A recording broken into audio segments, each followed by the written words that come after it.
Gentlemen. All right, Steve, thanks again. It is actually a pretty good day. Weather's held, no snow, very little wind. As Ernie Banks would say, let's play two. We're playing three.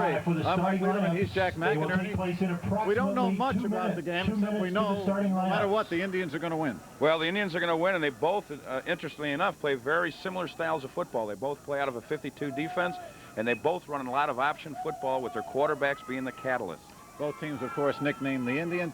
Both teams, as we said, have similar attacks. As far as Marengo is concerned, a lot of it revolves around their quarterback, especially when they're running the wishbone, running the triple option. Scott Fisher is the guy. He's really shown a lot of leadership all year long, and he's really an outstanding athlete. And you can see the stats there on the screen, 1,279 yards, and he is the catalyst. He can run the ball, and he can throw the ball. Interesting, not only is he the quarterback, he's also the leading rusher, and I don't know, it certainly does say a lot for the offense there. The quarterback is the man. As far as Ducoin is concerned, situation here where they had a tragedy during the week. The father of the coach, Alan Martin, passed away unexpectedly. The funeral was today. The coach is back here. What effect do you think that'll have on the team?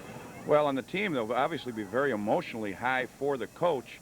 But I think as all settles down, probably after the first quarter, they'll settle into just playing football. But our prayers and sympathy goes out to the coach and his family. Al Martin is the fifth-year coach here at DuQuoin.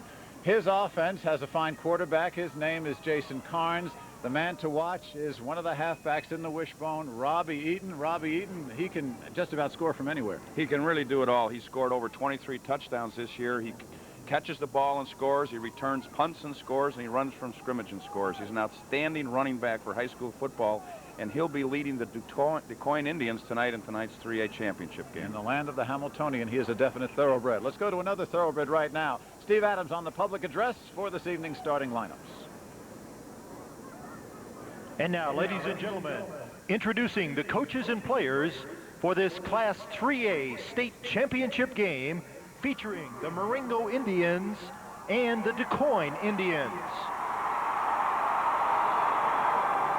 First, introducing the defensive starters for DuQuoin, let's meet the head coach, Al Martin. And now the starting lineup at left end, number 68, Matt Seifert. At left tackle, number 22, Leon Tolbert. At right tackle, number 50, Don Lahr. At right end, number 89, David Hill. At linebacker, number 44, Jared Reed. At linebacker, number 40, Adam Hill. At linebacker, number 43, Patrick Tolliver. At defensive back, 31, Sean Margram. At defensive back, number 20, Robbie Eaton. At defensive back, number 23, Jason James. And at safety, number 12, Jason Carnes. Those are the Indians of DuQuoin High School.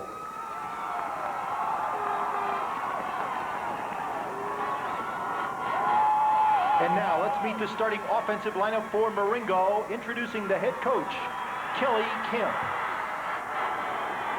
At left end, number 88, Brian Kaplan. At left tackle, number 76, Trey Anderson. At left guard, number 61, Ryan Seberg. At center, number 50, Andy Felt. At right guard, number 75, Jason Craig. At right tackle, number 73, Jamie Fisher. At right end, number 89, Todd Beth. At quarterback, number 7, Scott Fisher. At halfback, number 8, Rick Urso. At flankerback, number 14, Gavin Horn. And at fullback, number 49, Joe Ritter. Those are the Indians of Morango High School.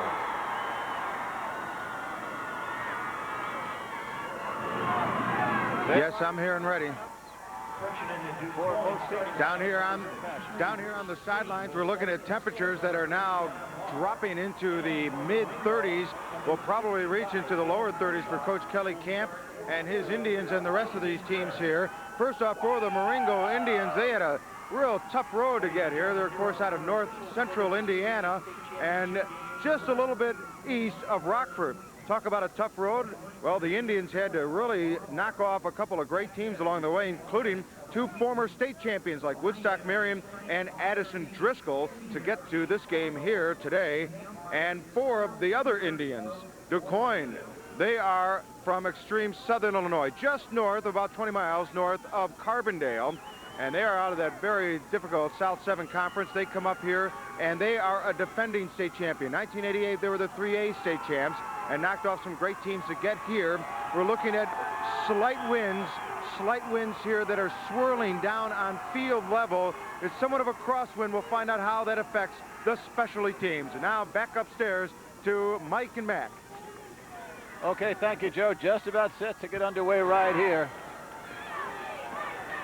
And there is Jason Carnes, the quarterback and kicker for DuQuoin. The game conditions, the temperature's already dropping into the 20s. The wind, 9 miles an hour, not too bad. It has not been that swirling wind that we have seen so many times here. And to receive for Marengo, take a look right there.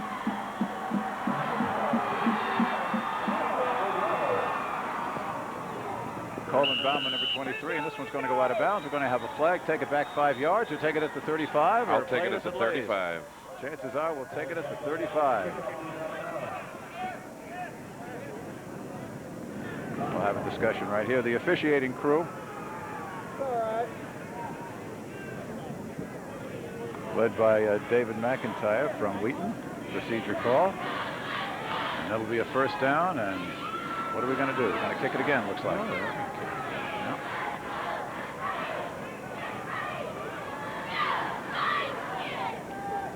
No, that's what I thought. They're going to put the ball in play in a 35. I don't know why they would want to. The receivers have chosen to take the ball 1st and 10 at the 35. All right, now we got the microphone working, so it will be 1st and 10 on the 35.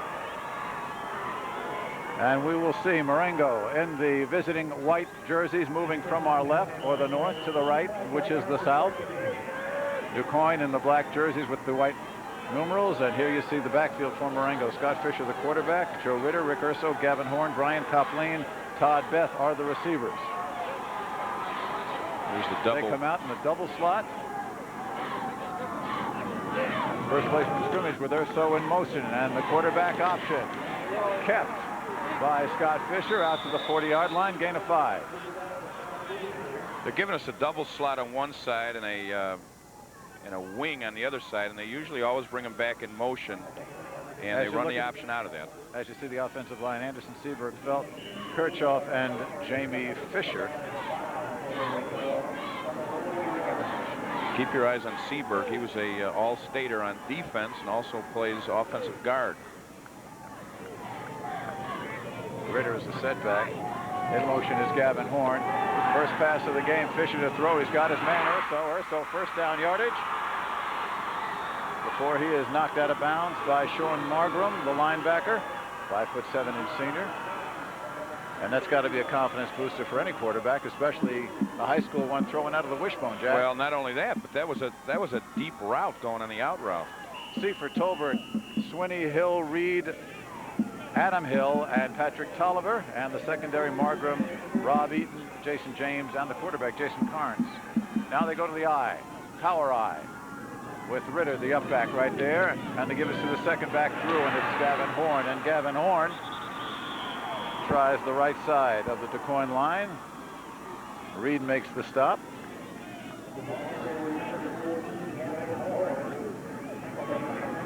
And this is the opening drive of the game. Takes them across midfield to the 47-yard line of DuQuoin.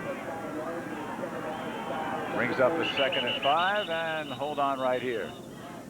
Official time just underway. About a minute and a half gone here in the first period. And it looks like they're sending, it's like Jamie Fisher, one of the linemen over there, to get some equipment checked. Now he's set. There's a boy that hasn't missed too many Thanksgiving meals. 6'3", 276, huh? Wow. Big.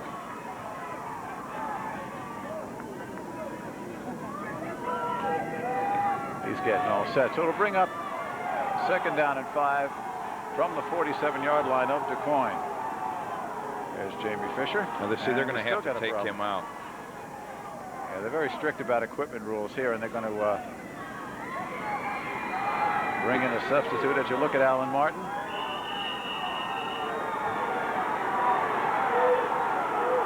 Josh Bailey comes in, and again they go to the double slot. Man in motion and a whistle before the action. Right tackle jumped.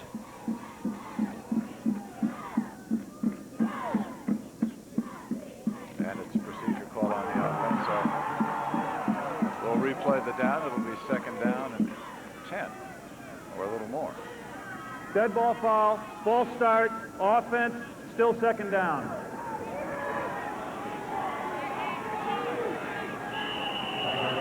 Here's a look at Kelly Camp, a veteran coach. You may remember from the 1A game, if you were with us, he was the coach of the runner-up 1A North Boone team. Here's a pitch out complete to Ritter, and Ritter gets close to the 40-yard line. Robbie Eaton making the stop, and Marengo opening drive continues to be successful. This is close to a 1st down, but they're going to bring this one in to measure from the other side. Dive fake off the option. He just dumps the ball out to the back out on the flat. Nice job of running after he catches the ball. That was Coach Purvis in the first 1A game that played for Kelly Camp. Played for Kelly Camp at North Boone when Kelly was the coach there. And he spent the last 13 years at his present address up in McHenry County.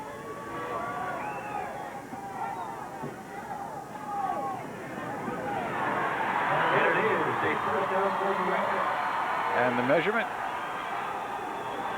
will be just there. It's a big confidence builder the first time you get possession to get a drive going, especially in the state championship game. It's a big confidence builder. Camp sending Joe Flores, number 11, into the ball game, and we get started again.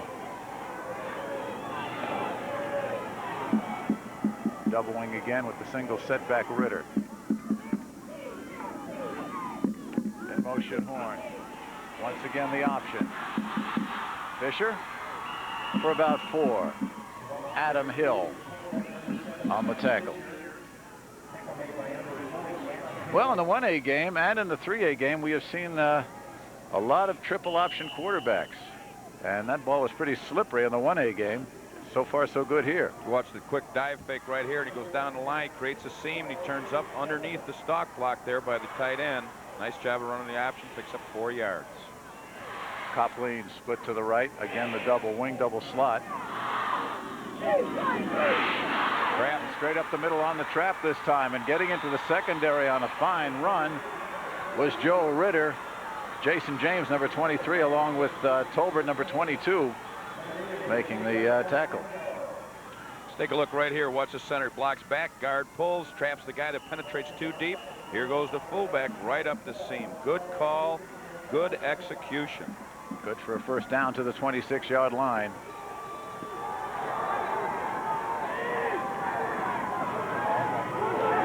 Fisher. And Fisher turns it up for a short gain. Jason Carnes coming up from the deep secondary to make the stop after a gain of 1, and a key play there for Ducoin, which has had problems stopping Morango on this opening drive after the kickoff went out of bounds and the ball taken at the 35. You can see him cutting right up here, but nobody accounted for the safety, who was Jason Carnes. They picked up the end, they picked up the inside linebacker, but nobody got the safety, and he made the play. Carnes' dad coached at DuQuoin for many, many years prior to Coach Martin taking over, and did a great job for about 15 years, I think, at DuQuoin. And he's still there as an assistant. Yes. Fisher to throw. He's got his man Horn at the 10, and Gavin Horn gets a 1st and goal. Eaton makes the stop, but again, a well-oiled machine that Morango is certainly driving inexorably toward the Ducoin goal line. Right here you see the fake in the back. There was the lead back is coming out up into the flat, looping up. Wide receiver cleared out. He came underneath the coverage, and the quarterback did a nice job of dumping the ball over the top. It is 1st and goal. The ball resting on the 10-yard line.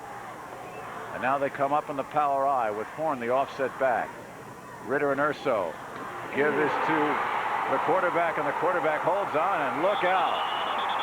A lot of Indians. Had he given it to the dive back, he was free and clear all the way into the end zone. David Hill leading a charge of 3 or 4 Ducoin defensive men. And a big, big defensive play for Ducoin. Watch the dive man right there. Whoa. Goes through untouched. But obviously, because of the type of quarterback he is, they're keen on him, and they do a great job. Now they're coming out in the wishbone now. Now they go to the power I.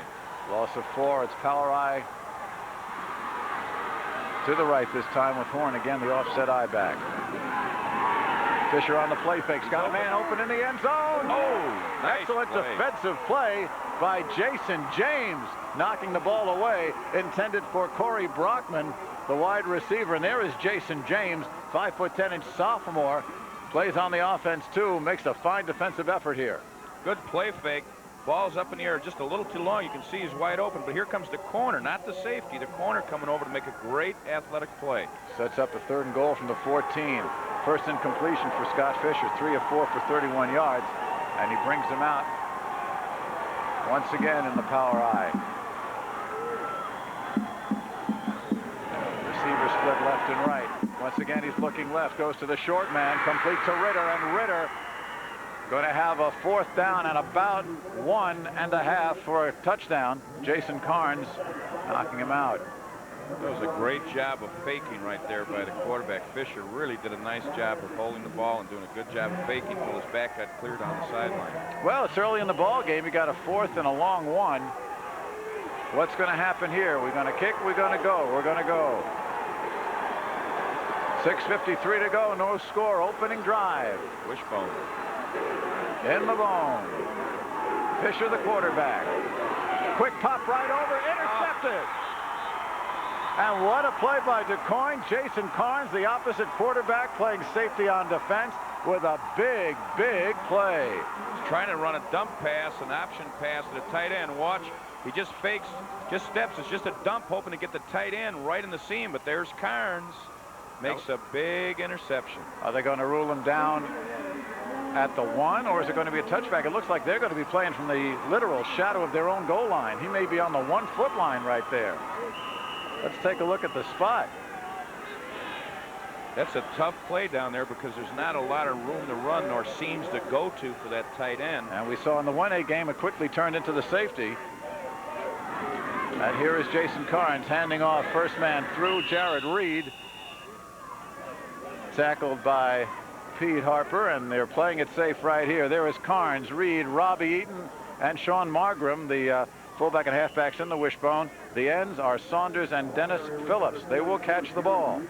Gunnell, Morgenstern, Swinney, Hagstrom, and Matt Seifert, the line. Very little gain on this play. You look at Alan Martin.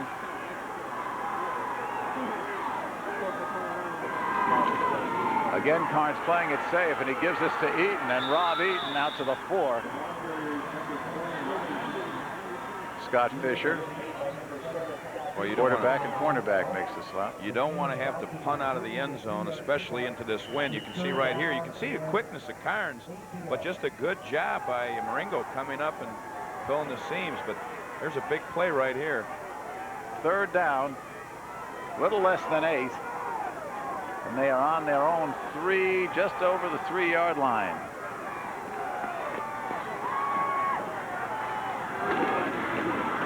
Carnes on the keeper and is not going to get much.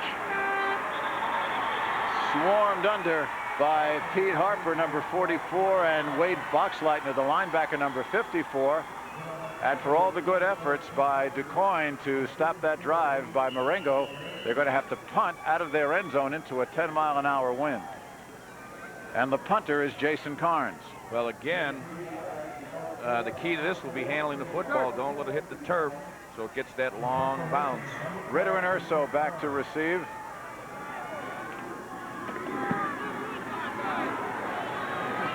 And this is Ritter, calls for the fair catch, and Morango will be in business again on the 37-yard line of Ducoin. 4:41 to go, first quarter. We have no score. We'll be back with more action from Normal in just a minute. Marengo will have the ball on the 37-yard line of Ducoin. Morango having a drive stall after 13 plays and 63 yards to open up the ball game. And Ducoin going 3 and out, close to their own goal line, getting away a 34-yard punt by the All-State punter, Jason Carnes. And Marengo's got good field position here as we continue. 4:41 to go, first quarter. Quarterback is Scott Fisher. They're in the power I again. Ritter is the short back, the up back right there. And the give is to the deep back, and this is Urso. And Rick Urso gets across the 30-yard line. Rob Eaton makes the stop. Another good game. Let's go down on the sidelines to hear from Joe Passion. Joe?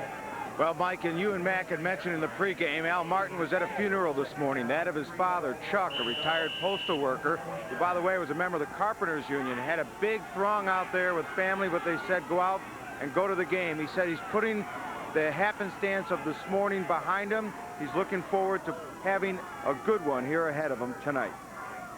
Gavin Horn goes in motion, and here to throw is Scott Fisher.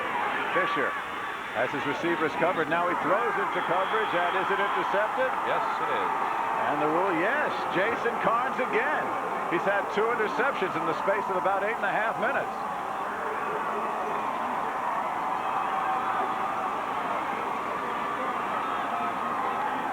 Tough to throw left, to go left and throw right, Jack. It really is, and he's moving that way, and then he's flushed out of the pocket here with this pressure.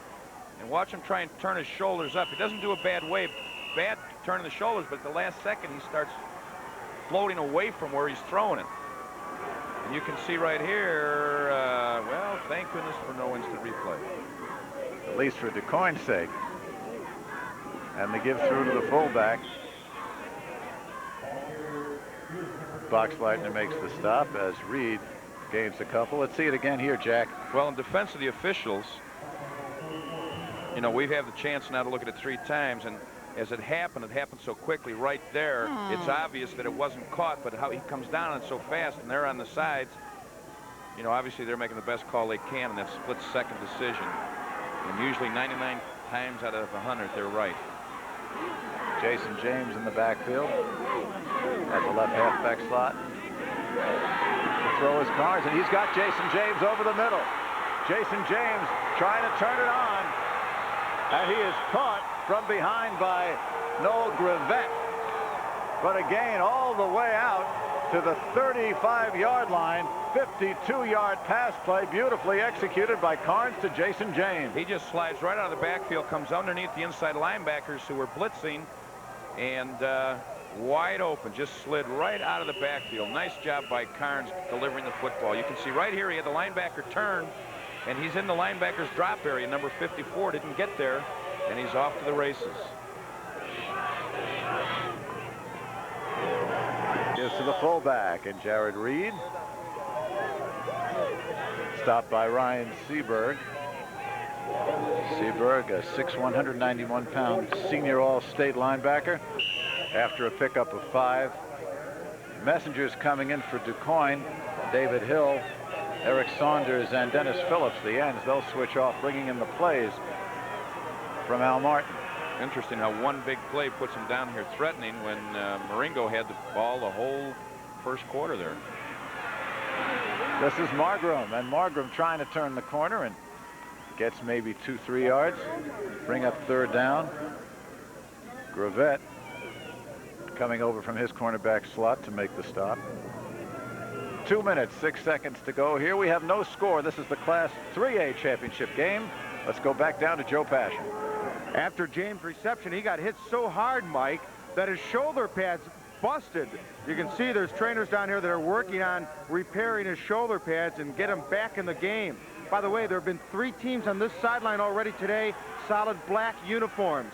So far, they're 1-1. Back upstairs. Okay, from the School of Absolute Trivia. Thanks, Joe. This is Eaton. Trying to find some room, but Mr. Boxleitner has some other thoughts about it and nails him about the 30-yard line. And we've got a 4th and 4 here coming up. Wade Boxleitner, leading tackler on this club. You can see right here how he's shuffling the outside, doing a nice job. what he's doing is he's cutting them off, so he's forced to turn inside to his pursuit, and that's the key to stopping a quick outside running game, is to get him to cut and turn back inside. Single back set. The other two halfbacks split left and right, and we get a whistle here. Is it procedure or is it encroachment? And from the looks of things, it's going to go back against Ducoin. Dead ball foul, false start on the offense. Repeat, still 4th down. Tough break here for Ducoin. It'll take them back to their own 35-yard line, to the 35-yard line of Marengo. Now it's a 4th and 10, so interesting choice here too, you would think. And watch the left side right there. Both, it's interesting, both tight ends jumping off, so it must be the cadence by Carnes that's throwing them off. The stereo effect, both tight ends jump. Figuring they've only can gain about 10 or 12 yards on a punt, they're going to go for it here on 4th and 10. Carnes has company. Oh. Big rush put on by Todd Beth, number 89, as well as Pete Harper, number 44. And Ducoin loses the ball on downs. We'll see it here. Little counter action here out of the bone, but again, it's very difficult for a quarterback that's right-handed going to his left.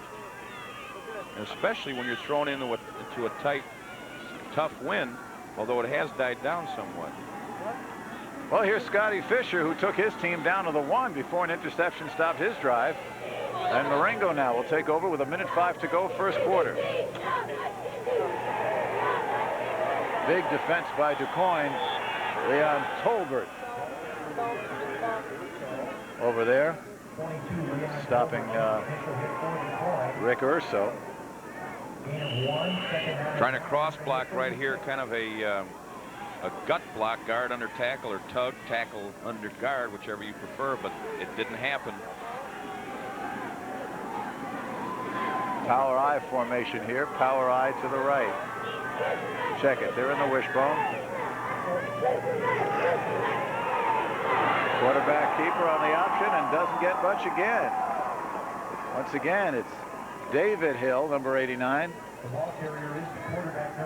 Nice job by Hill stretching that out, taking away the pitch man and forcing that quarterback to stretch till they got help. Let's take a look right here. You can see the fake, not a great one, but they're stretching them out, and we got somebody on the pitch man right there, number 31, which forces the quarterback to try and turn up underneath. Nice job of defense. Brings up a 3rd and 9. Marengo runs a series of offense based on the wishbone. They will flex it, meaning they'll split the two halfbacks out. Then they will go to the power I as well. And right now they'll go to the bench for just a minute because that's the end of the first quarter. A lot of action, a lot of bending, no breaking. We're still scoreless here in Normal.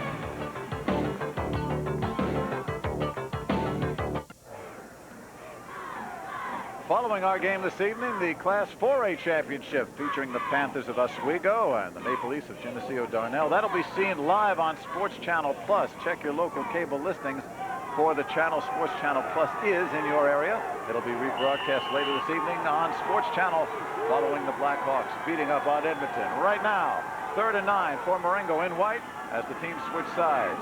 In motion, Gavin Horn. And down goes Scotty Fisher. His feet went one way, his body went the other. It'll be 4th down.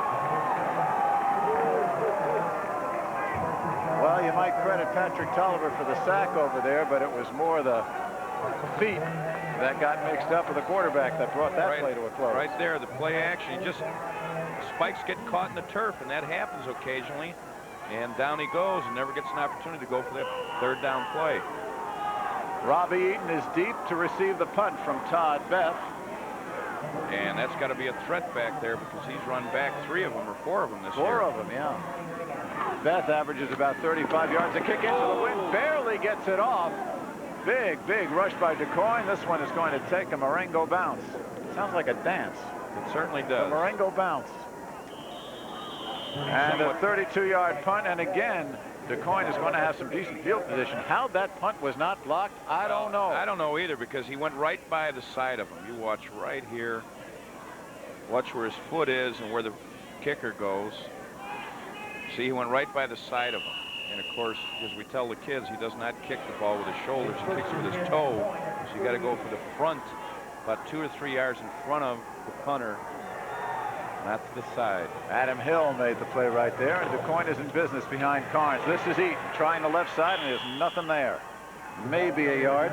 Pete Harper on the stop. Eaton has got terrific speed to the outside, Jack. It's almost a treat to be able to show folks that. If you know, if the offense and the defense will cooperate, at least as far as Ducoin is concerned. I don't think Marengo wants to treat our fans to his speed. Dennis Phillips down the bottom of your picture. He's receiver right. Jason James in the slot. Pressure on Carnes. Throws across his body and nobody's home. Again, good pressure by the Morango line that time. Led by Jamie Fisher. 275-pounder was moving pretty well. See right here. See number 76 stretching it out. Does not let him establish his feet. Be able to stop and turn. He tries to throw back now across the field. But to no avail. You can see right here again, he's being pressured to the sideline. He gets drilled just as he throws the ball right there. I'm really surprised at this point that they haven't tried to establish the fullback up inside. He's had over 1,000 yards, 19 touchdowns, and we haven't seen much of him yet. Single back set on 3rd and 9, and there is the fullback. As I speak. Jared Reed, short of a first down to the 47-yard line. Ryan Seberg on the stop, and that'll bring up a 4th down play for Ducoin. Boy, we talked about how evenly matched these teams are. It certainly seems to be happening this way. Going into this quarter, 75 yards total offense from Marengo, 63 for Ducoin, and no points for either one. So now we will see Carnes go back. And now Marengo drops its safety back, Joe Urso. Marengo certainly had a golden opportunity on the 1-yard line. And again, almost a block the other way this time. Nice Urso with his 21. He'll run this one. But not far. Joe Urso brought down by number 88, Aaron Ritter. And it'll be Marengo's turn. 4-yard return of a 36-yard punt, and once again, almost. A lot of pressure, getting a lot of pressure up front. Now you see, he makes a different block. He's coming across where he should be coming. He just barely missed that one, but that's the proper angle to take to block a punt.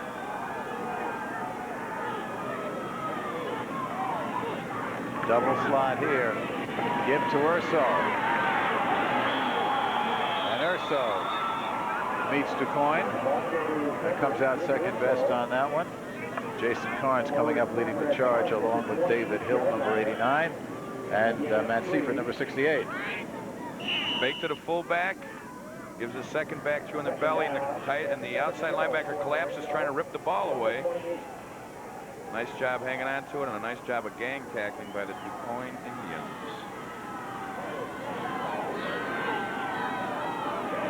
Now they're in what they call the flex bone here, and a quick hit with Ritter up the middle. And this one about 3 yards short of a first down.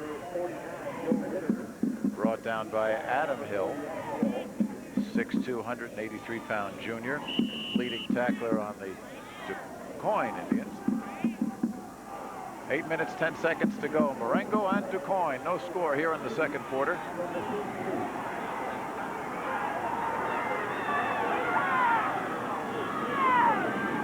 Single bat with the flex. Urso in motion this time. And once again, the give is to the first man through Ritter. And Ritter seems to have the first down and then some. Now ball control, and here's the line play getting it done. Notice the tackle blocked down, the guard kicked out, the fullback goes right up the middle. Good blocking schemes here. Real nice job by Marengo, changing up the schemes on the line of scrimmage, and this is allowing the fullback to pick up that valuable yardage. Scott Fisher, the quarterback, leading rusher, has been calling other people's numbers so far on this drive. And flags fly, whistles blow, play stops. Left tight end just moved enough. Dead ball foul, false start on the offense, still first down.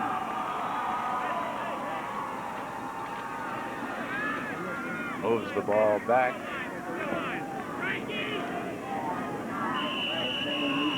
33, and we'll have a 1st and 15 now for Marengo.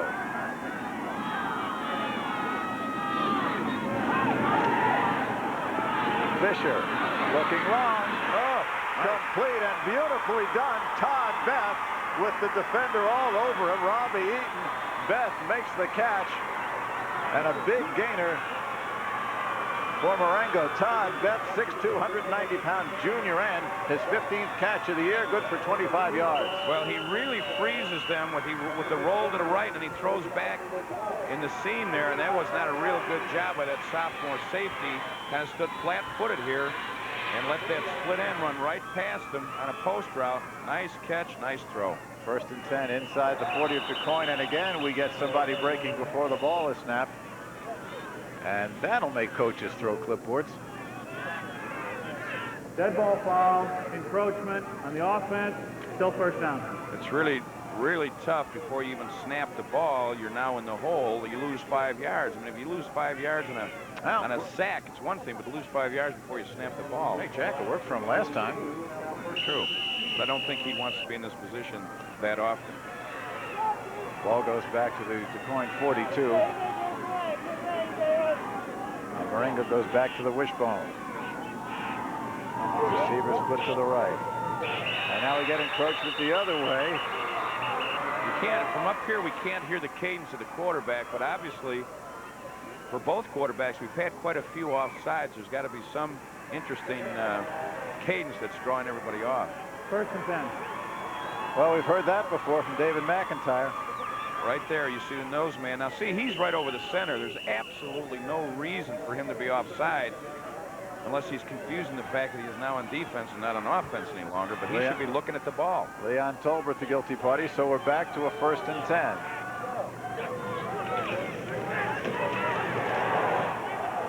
Gavin Horn, met by Tolliver. Trying to run a little counter in there, and they didn't fall for it. Nice job of picking up the 2nd back. Gain of 2. 6 minutes, 9 seconds. You see the clock. You also see it's a scoreless ball game as teams are really moving along this clip. Quite a fast one. The flex wishbone. In motion is Horn. Fisher to throw. And once again, complete. And once again, he finds Todd Beth. And once again, Robbie Eaton there on the tackle. 1st down at the 20-yard line. Great catch. Again, he's throwing him off with the fake, and then he rolls a little bit to the left, which has the secondary collapsing and taking a safety out of the middle here. But just a great effort right there. And there, Carnes should be going for the ball. You see number 12. Watch Carnes. He puts his head down to make the play right there. Should be going for the football. 15-yard pickup, 1st and 10 on the DuQuoin 20 for Marengo. Again the fake, and again complete. This time to Rick Urso, and Urso out of bounds, close to another 1st down.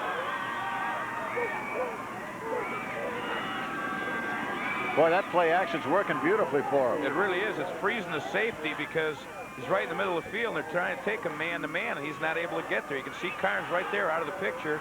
He had the back coming out of the backfield, and the play-action fake throws him. Gain of 7, 2nd and 3. Urso, the receiver on that last play. Power I formation. And the option. This time it's Urso again.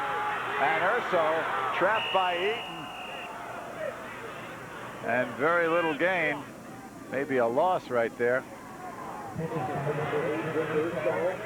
Good play by Rob Eaton here as they string out that option. Nice job by the corner right up here. That's good speed. Great open field one-on-one tackling. Excellent job. Just a good open field tackle. Loss of 1, 3rd and 4. Receiver split to the left. Double slots, and once again whistles blow, and we'll see what's happening here, except the team in black is applauding, so might give you a hint. Here we go. Dead ball foul. False start on the offense. Still 3rd down. Boy, this is really amazing now. Talk about shooting yourself in the foot. Kelly Camp over there in the glasses on the left. showing a lot more composure than you would think in this kind of a situation, especially down in threatening down in that territory and having people jumping offside. Well, from a 3rd and 4 now, there's a 3rd and 9. Same formation. That's Horn in motion. Fisher chased out of the pocket. Run. Oh! And he throws it, and it's broken down. Broken up. We get a late flag. Fisher, Jack, you saw it. Adam Hill was there to break it up. We get a late flag, and I don't know if that's roughing the passer or not. well, you said he had room to run. He had over all there. kinds of room to run, and he chose to throw back against the grain again. But watch him right here. It's roughing the passer, and let's see what happens right here. Gets the ball he away. could've- Yeah, 1-2, boom, Seifert. He could have avoided that play right there. Good call by the officials. And a lucky break for Marengo, because that's going to take them to an automatic first down, roughing the passer. Matt Seifert, 6'4", 195-pound senior, is coming from the other side of the field. He just figured if I ran that far, I'm going to get a shot in there, and he did, and it cost him 15. Ball just outside the 10-yard line. If you're keeping score, yes, it is possible to get a first without a touchdown, but Morango looking for 6 right here. We got it. Touchdown, Morango. Scott Fisher. Nice job of running the action. Strung it out, found a seam up in there, and ducked up underneath. Excellent job of running the action by the quarterback. 4 minutes, 4 seconds left to go first half for Scott Fisher. His 16th rushing touchdown of the season. Now he will hold. And Jason Bohart, a sophomore, is going to come in and try the extra point. It's up, it's good. So, with a little more than 4 minutes left to go here in the first half, the Marengo Indians have taken the first shot. They lead 7-0. We'll be back for the kickoff in a minute.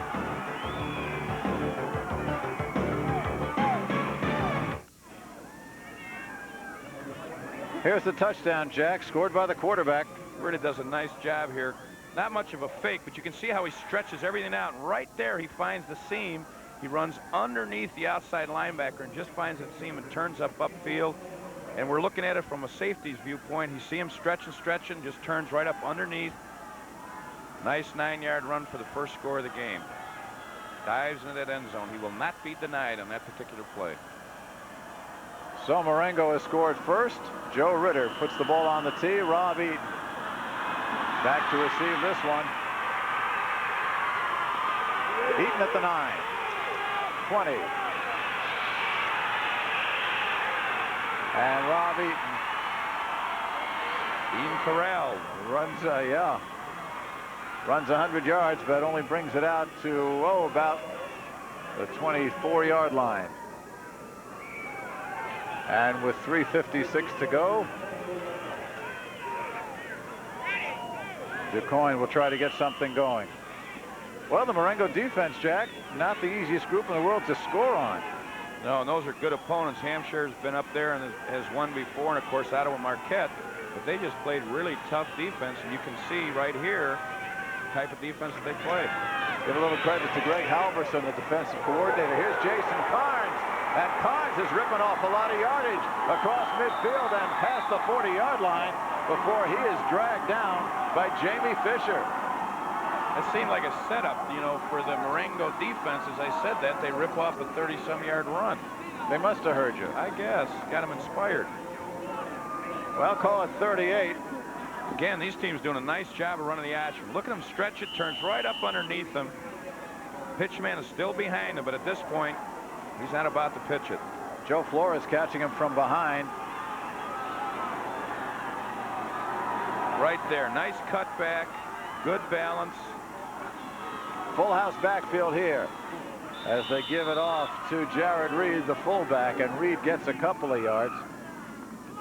Trey Anderson, 220-pound defensive lineman, makes the play.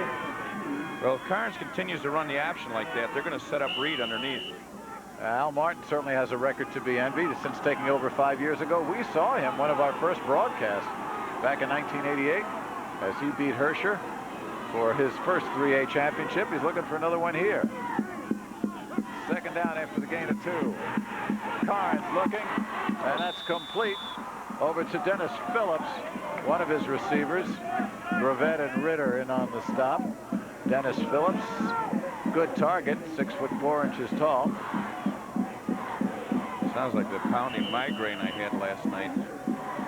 Well, you know, when you got two teams with that nickname, you're going to be hearing a lot of drums. Now we're just going to be looking for Ted and Jane. And some chopping, I don't know. 3rd and 3. Robbie Eaton, only his 3rd carry so far, and Eaton Close. maybe a little bit short. Wade Boxleitner, the linebacker, is in there to make the stop. And we believe that's 4th down. Fake to the fullback, come back with him with the lead back right up in here, and he just slips trying to cut back, and he missed it by about a half a yard. Dennis Phillips, number 82, brings in the play for DuQuoin. No question here. Clock is running. Exactly 2 minutes to go. Full stack backfield. Nothing fancy, just straight ahead. And Jared Reed got it. Pete Harper makes the stop. Reed had to get half a yard, and that's about what he got. Reed, a 5.4-yard average, gets the tough yards, and he got him right there. You see the surge by the lineman right there. And all he needed was a half a yard. He drove the linebacker about 5 yards off the ball. Clock running now, 1:45 to go.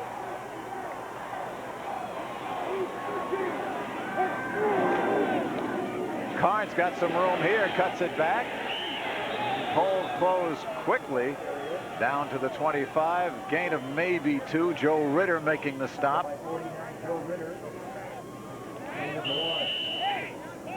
Both quarterbacks running effectively. Carnes is a big quarterback, 6'4", 210-pound senior. That's a lot of quarterback to be running the option. Gain of 1. 2nd and 9.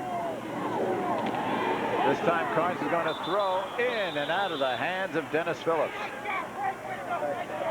Tough pass for Phillips to catch at his shoe tops and against the momentum as he was going toward the goal line, and the pass was a bit behind him. Very difficult. Anytime the ball is thrown below the waist as you're running, it's very hard to change momentum. But he does a nice job of throwing the ball. Just needs to release it a little sooner to get it up by the shoulder pad area. Stops the clock with 1:01 to go. 3rd and 9. And they go to the double slot. Receivers flank left and right. Carnes straight back. He's got a receiver open. Eaton. Touchdown. Got a flag. Flag is down. Looks like this one's going to come back. Rob Eaton made the catch over the defender in the end zone, but let's see what the call is here. It's coming back. The officials are huddling. Frank Moscardini from Chicago is the line judge, talking to referee David McIntyre. There's Alan Martin, who obviously is concerned about this. I think he's concerned. I think that there's a man down the line, a lineman downfield, or he threw the ball beyond the line of We have scrimmage. a double foul. Illegal participation on the offense. Stepped out of bounds and came back in. Roughing the passer on the defense. Penalties automatically offset. Replay the down. Oh, DuQuoin got the bad end of that one. Illegal runner coming in from out of bounds and then roughing the passer. And here's the roughing the passer, Jack. You see right here, he's going into his own sideline. He throws the ball again. Good call on that. And of course, we couldn't see the out of bounds. What happens on that is if the receiver is forced out of bounds, contact is made and he's forced out of bounds and comes back in, he is okay and eligible. But if he runs out of bounds by himself, not being forced, and comes back, he now becomes an ineligible receiver and an illegal participant. Well, it could have been worse for DuQuoin. At least they get another down here. It's 3rd down again. They're short a man here. This isn't helping. Well, they have the 3 timeouts and 10 seconds left on the play clock. 3rd and 9. Carnes shoots it over the middle. He's got Eaton. Eaton again is going to be about a yard or 2 short as he gets down to the 20. Boxleitner and Seberg, the 2 linebackers. 42 seconds to go. And we're going to get play stopped right here. Taking a look at things, Scott Fisher gets the 9-yard touchdown run. Jason Carnes has 2 interceptions, both in the first quarter. And that touchdown pass you saw moments ago nullified by the double foul. Well, we're going to have a 4th down here after time is back in, and it's going to be a 4th and 3. Eaton the safety valve on that, taking it to about the 20-yard line, and they've got to get, just short of the 17 for a 1st down. You take the points or you go. Jason Carnes can kick it from there, but it's with the wind. I'd go. I think you got to go. Spoken like a true. They have been, they've been moving the ball well. These penalties have really hurt them, and as it has hurt both teams throughout the game. They've done a nice job of moving the football, and then they seem to shoot themselves in the foot. And again, if he's kicking, he's spent an awful lot of time going over that, but he's not going to be kicking. He's going for it. Jason Carnes not only plays quarterback and defensive back, but handles the kickoffs and the field goals as well. If there was less time on the clock than this, I would kick it. But with this amount of time left, we've got time for quite a few plays. From the 20. 4th down. They need 3. Ducoin. He's got a man. Carnes with the fake. Wide open. Great. And just off the fingertips of Phillips. Defending on there was Rick Urso. And that'll turn the ball over to Marengo. And once again, Ducoin comes up short. That was an outstanding job. He doesn't play fake here. He drops back. He really does a nice job of delivering the football. This is just an outstanding defensive play right there. Just the way you teach it. Look Excellent. at Urso, yeah. And there is big play. Rick Urso.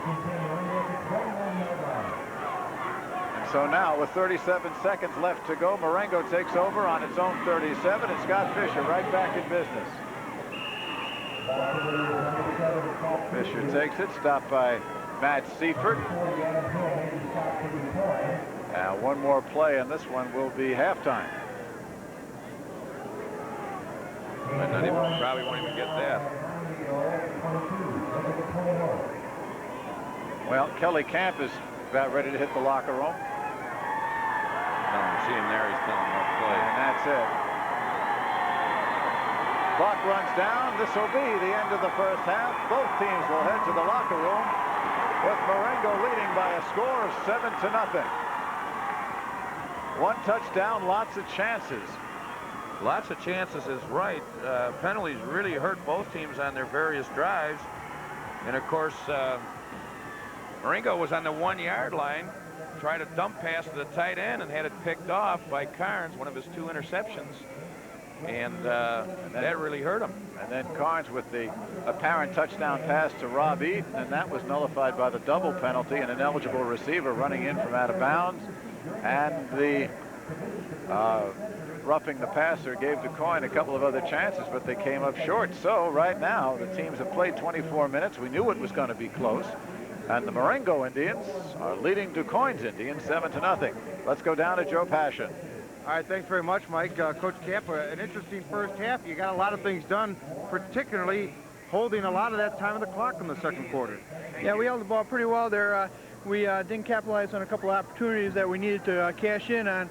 A couple turnovers hurt us, but our defense is playing pretty well right now. Well, the way they stood up there on that 4th down play, and their defensive backs look like Supermen jumping off this turf. They made some pretty good plays for us all year long. They seem to be doing it again tonight. You've had a real loose sideline when I was over on the other side of the field. Everyone seems to be laughing. You have a small group on the other side, but very loud. Is that a big plus for you? We had a lot of community support all year long, and we're just having fun right now. Let's hope the score continues to be the way it is. All right, Coach. Thanks very much. Have a great second half. And back upstairs now to Mike and Mac. Okay, thanks, Joe. We'll be going back to you shortly for a scoring summary. Back to our studios at Sports Channel for an update on the Sports Channel report. All kinds of good things for you. Hope you're enjoying this one. Any football fan would. We're 7-0, and we'll be back right after this.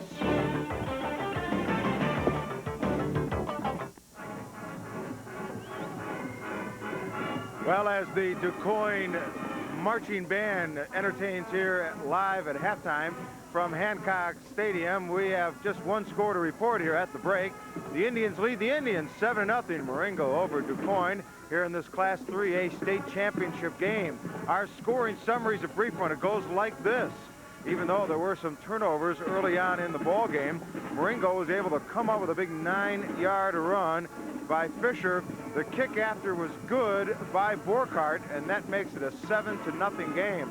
That, of course, came late in the game after a lengthy, time-consuming, clock-driving drive that went for a touchdown in that second quarter. And taking up so much of the clock, it really didn't give the DuQuoin Indians much time to make a comeback, although they did make a great effort here late in the second quarter, came up short on the 4th down with the incompleted pass. So it has been that close of a game between these two tribes of Indians, and it'll be interesting to see how the second half comes out.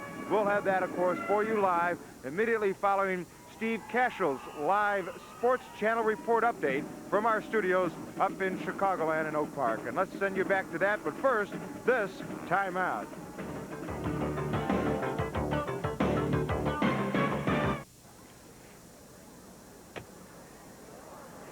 We're back here at Hancock Stadium in Normal on the campus of Illinois State University. Mike Liederman with Jack McInerney, Bob Albrecht, our producer director, in the truck.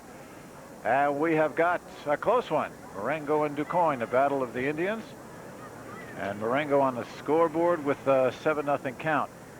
It could have been a lot worse for DuQuoin. Dodged a couple of bullets, especially off the opening kickoff. A long drive by Morango and culminated here. Watch number 12 in the middle of your picture for DuQuoin, Jason Carnes. Right here, actually, this is a poorly run route because he runs basically into the center. Had he gone right, just gone straight up the field, he'd been fine, but he turns inside and Carnes picks it off, and they're on the 1-yard line.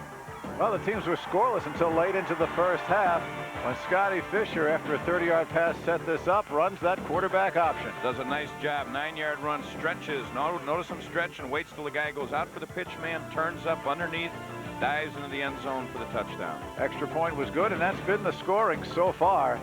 7-0 after an 11-play, 75-yard drive that culminated in the touchdown after 5 minutes plus. Well, you can see Marengo has had much the better of it first down-wise, Jack. Things otherwise look pretty even, as this game is. It really is an even matchup. You can see there by the total yards. And, of course, a little edge for Marengo in passing, and that was a one big pass play. But time of possession, about the same. Just a well-matched game. You know, it's a big issue here as far as Marengo is concerned. They have controlled DuQuoin's halfback, Rob Eaton, who has scored just about from everywhere this season, touchdowns, rushing, passing, and returns. He's only had 3 or 4 carries, and of course the touchdown pass to him was nullified. Well, they've done a great job. They're stretching him out. They're assigning somebody to him, and the assignment so far is holding up because they are taking him out of the offense to this point. Now, also, though, in the 1A game, we made the same comments after the first half, and all of a sudden, the second half, the running back exploded throughout the entire second half, so they might have made a few adjustments to be able to get him the ball in the second half. They'll have a tough time winning without him with the football. There's a good look at Scott Fisher, who is stretching himself out, getting ready for the second half, as are his teammates and the opposition. Meanwhile, let's go down to Joe Passion. He has got Alan Martin with him. All right, thanks very much, Mike. Coach, tell us a little bit about the halftime talk. You've only got a short way to catch up. That's right. We've got to try to get something established in our running game. We've been unable to run the ball. We want to try to establish something on the ground, and you know, of course, we got to score some points. But I think you've got to win it up front one way or another, and we want to try to do a better job pass blocking, get off the football better, and stay with our blocks better up front on when we're running the ball. So we want to try to improve our game up front in our offensive line. Real quickly, anything the coaches up top telling you you can make the adjustments offensively to get that run going? Well, you know, a couple little things, but they're pretty solid up front. We're just going to have to beat them up front. They're quick to the football. We've got to hit the initial hole very quick, and I think there's a couple things that we can do to improve our inside game. We're going to try to hit the hole a little bit quicker, stay with our blocks a little bit longer, just the basics. We just have to improve upon the basics. All right, Coach, have a great second half. Thank you very much, Al Martin, and back upstairs now to Mike and Mac. Okay, Joe, thanks very much. We'll be back with the start of second half action in just a minute.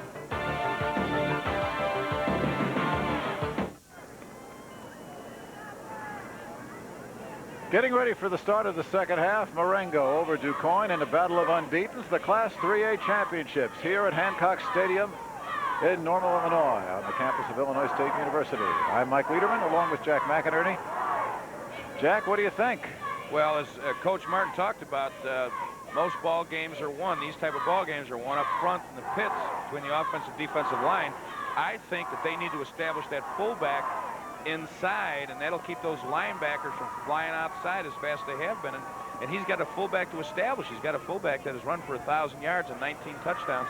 So I think what they're going to do is start hitting a little quicker inside with the fullbacks until he starts squeezing those linebackers. Then he's going to go outside on the option. There's a look at Coach Alan Martin of Ducoin. Remember, he has a 3A championship under his belt. Of course, none of these players was there at the time. This is back in 1988.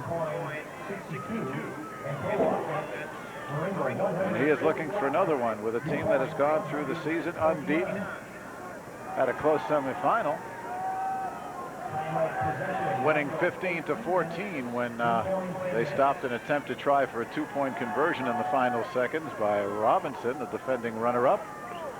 There's Ducoin's Rob Eaton. Again, he's a man the team would like to get going. He is in the middle of the three receivers deep to await the kickoff from Joe Ritter of Morango. Well, if they get reestablished inside and start condensing and consolidating that defense of Marengo, I think that will open it up for Eaton to get outside. That's the key. Right now they're taking Eaton totally away and establishing the perimeter, so they're going to have to go inside with Reed. Morango there in the white, Ducoin in black, and this little squibber from his 15. This is Eaton. And Rob Eaton, good field position short of the 35-yard line where Ducoin will go into business. Earlier today, the Class 1A championship we brought you here,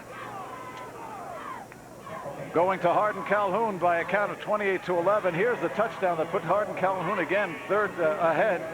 The key play right here leading up to a touchdown. A 37-yard pass play from brother to brother, J.D. to Nate Lorton. And the big hit right here. First down, yeah, down to 5-yard line. The ball barely out of bounds when North Boone Scott Clicco made the reception, or made the recovery, but he did not get credit for the recovery, and it led to a touchdown. Right there, he's setting the precedent right now. He went to the fullback right off the bat on the very first play. Gerard Reed, 1,000 yards.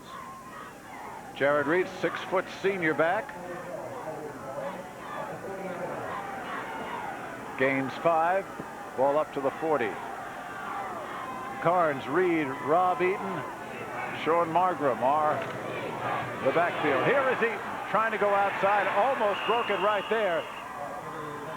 But a good stop by the right side of the line. Looked like Scott Fisher coming up from his left cornerback position to put the brakes on Rob Eaton. They have scouted this team well. They know that Eaton likes to bounce out left. Well, actually, you know, his own linemen are kind of hurting him a little bit because he's sitting out there so quickly. He's getting in behind those linemen, and they're not getting upfield, and that's slowing him down. On 3rd and 2. And the first man through again is Jared Reed, and he is close to the first down. Had to get just short of the 45. I don't think he got a very good mark there, and I don't think he's going to get the first down. Seberg and Harper. Watch the tackle on the outside linebackers right here. Everybody's squeezing down inside. Center coming out on the linebacker, but I think he's short.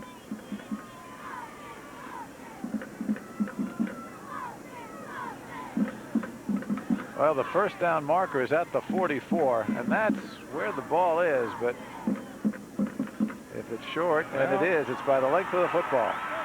As I spoke, my that gift Could have saved him, a lot of trouble. Christmas, Yeah, right. I put to good use.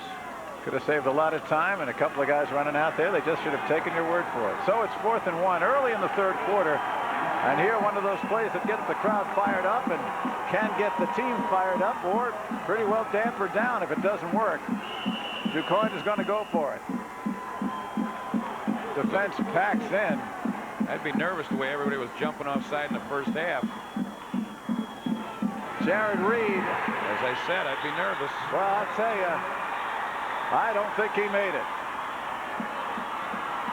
Marengo is celebrating as though he didn't, but the officials are going to take a real close look at this. Boy, the defense fired right off the ball. No, they're not. They're just going to say it's going to go the other way.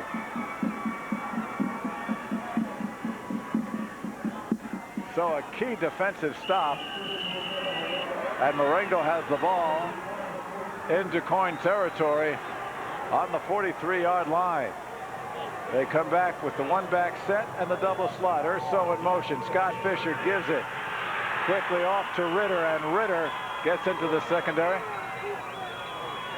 For good yardage, Tolliver makes the stop, and let's take a look at 4th down again for Ducoin. This could be the turning point in the game right here. Early to say that, but they give it a fullback who's been a big playman for him all year, and he doesn't get it. Great penetration by the Marengo front four. And Trey Anderson, the big guy, number 76, got to give him credit for that one. Gain of 6, 2nd and 4. Setback is Ritter.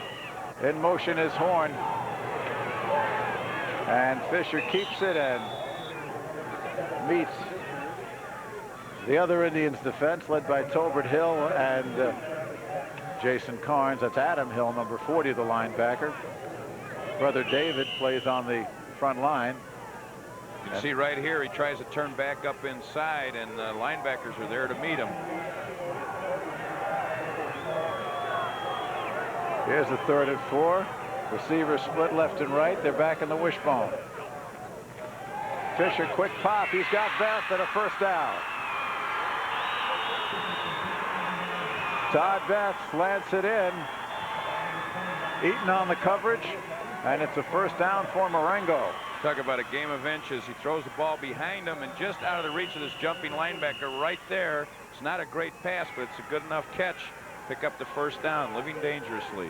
6'2", 190-pound receiver Todd Beth had a 30-yard catch earlier, makes this one, and it's good for the 1st down at the 30-yard line. Power I formation this time. And the handoff quickly to Ritter, and just as quickly he's driven back. Led by Leon Tolbert.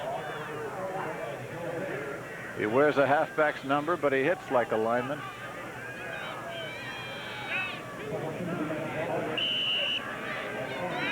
Going into the game, there was Corey Brockman, a receiver for Marengo, carrying a play from Kelly Camp. Well, they gave him a yard. 2nd down. Fisher. And Fisher cuts it up across the 25-yard line before he's brought down once again by the ever-present Mr. Ritter and Jason James, number 23. Watch the man take the pitch man away. You'll see a guy come upfield taking the pitch man right there. See number 31. He's forcing him to take the quarterback to run. They're actually saying, we're not going to let you pitch. We want the quarterback to run, and we're hoping our linebackers and safeties can make the play, and thus far they haven't been able to. 3rd and 4 from the 24. Little confusion. The ball is loose. Oh! Ducoin's got it. Number 68, Matt Seifert, makes the recovery, and Ducoin will take over after the turnover. That play was doomed from the snap. It sure was. That's a miscue right there, and there's the ball on the turf. Good agility shown there to be able to pick that up on the run. Matt Seifert, 6'2", 210, scoops it up like a shortstop and heads the other way. So now Ducoin has the ball at its own 36. Carnes got a receiver wide open. It's complete to Jason James, and Jason James cutting back now. across midfield inside the 40 to the 37-yard line. No Gravette makes the stop. 25-yard gainer. Big play going the other way. Boy, you talk about momentum swings. We're having them back and forth, back and forth. Nice job. Back just slides right out of backfield into the flat. With that play action fake, it throws the linebacker long enough to get him in the flat and open. A nice cutback right here. And they're driving. Dennis Phillips with a good block downfield on Scott Fisher. First down here. And the give is to James again.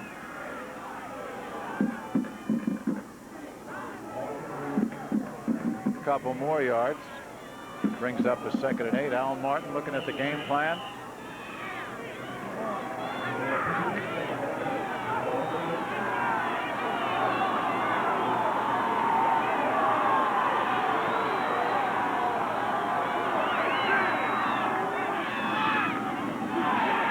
Play action. Cards looking, overshoots Eaton at the 20.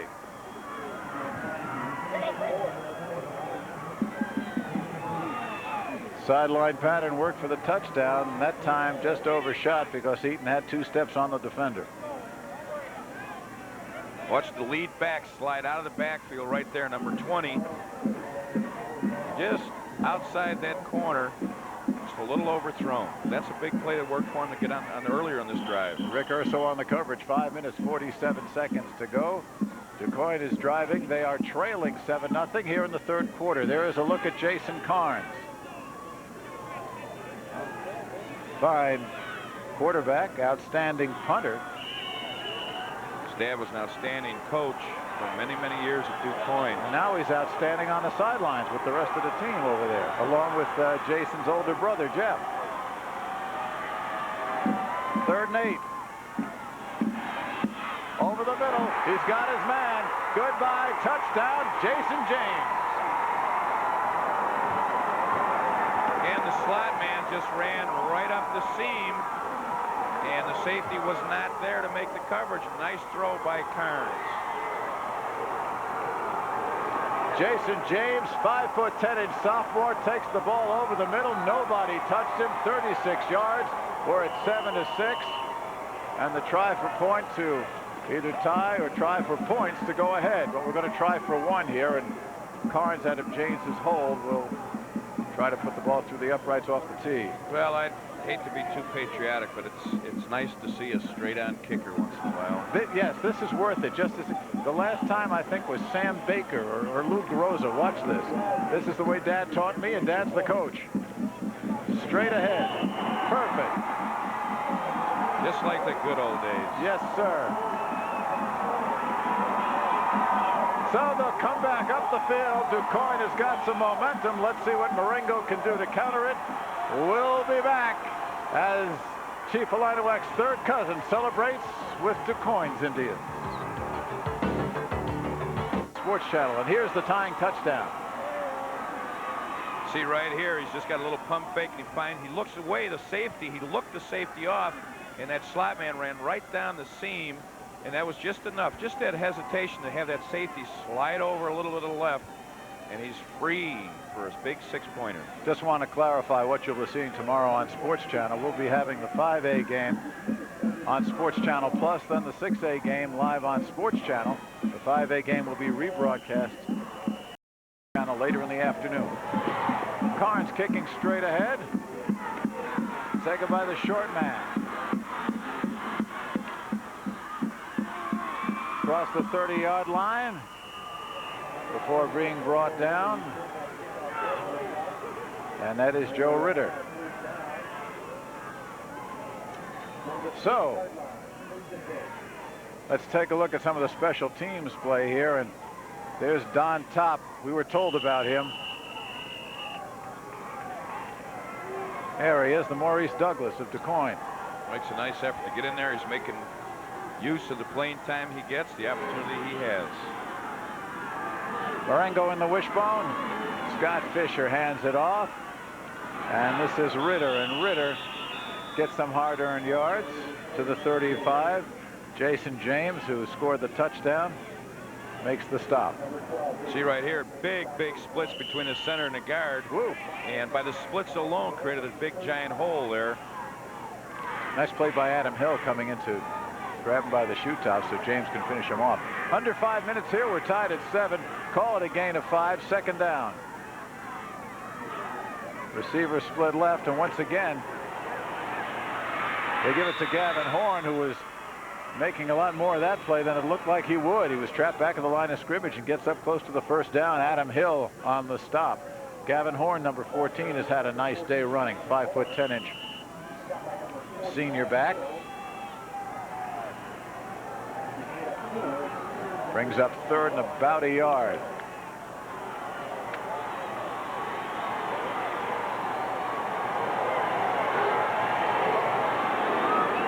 They go into their flex. Single back is Ritter. Straight ahead, easy play. Good blocking for Scott Fisher, and he's got the first.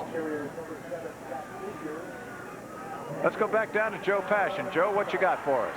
Well, first off, a quick update after that follow-up on the touchdown. That ball that was thrown into the game just before that play because Carn said, I want a different ball. He didn't like the one that was in there. They both came here from the sideline. Another thing on the sideline, ice. Ice is now building up on the turf. One of the referees told our producer, Joe Roberts, it's getting very slippery out there. Back upstairs, guys. All right, we'll keep an eye on that. Again, the double set, the double slot on 1st and 10. Now, once again, it's Ritter finding a little room straight ahead. Patrick Tolliver, the linebacker, making the initial hit.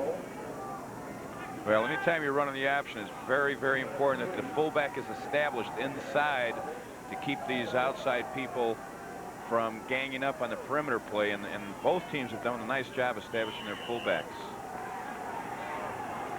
37 yards on 7 carries for Ritter as the clock approaching the 3-minute mark here in the third quarter.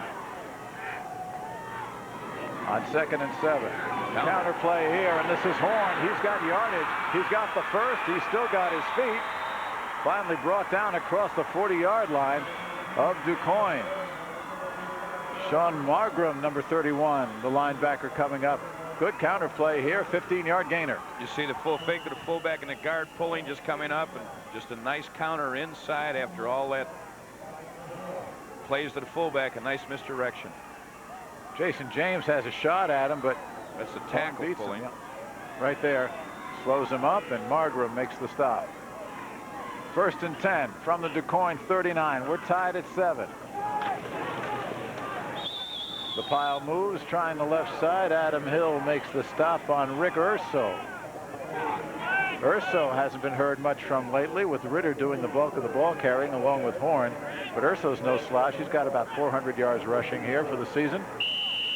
A look at Kelly Camp, a coach for 20 years. Before here, he was at North Boone, where we told you he was the coach of the 1A runner-up Dale Purvis when Purvis was in high school. Kelly's doing a nice job of mixing up the offense here. Play selection is doing a fine job.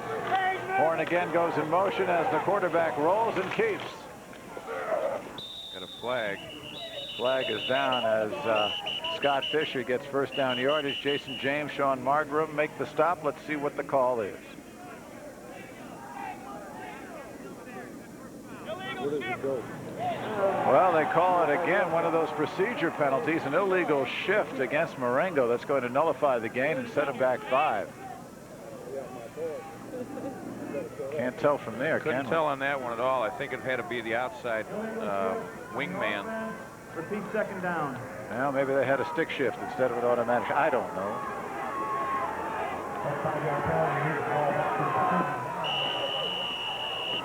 Well, the penalties continue. They certainly affected both teams in the first half. And here, they set Morango back with 1:50 and counting. 2nd and 10. Receiver split right. Again, the bootleg. Running for his life is Fisher. Got a man, but incomplete across the middle. Jason Dames breaking up the play. Fisher was lucky he didn't lose 10 yards there. That was a great job of eluding the defenders there. They really put pressure on him. You can see almost get nailed right here on a stunt right there by the other linebacker. Misses him. Now the outside linebacker has a shot at him. Boy, Adam Hill wasn't fooled at all, number 40. That was intended for a Corey Brockman.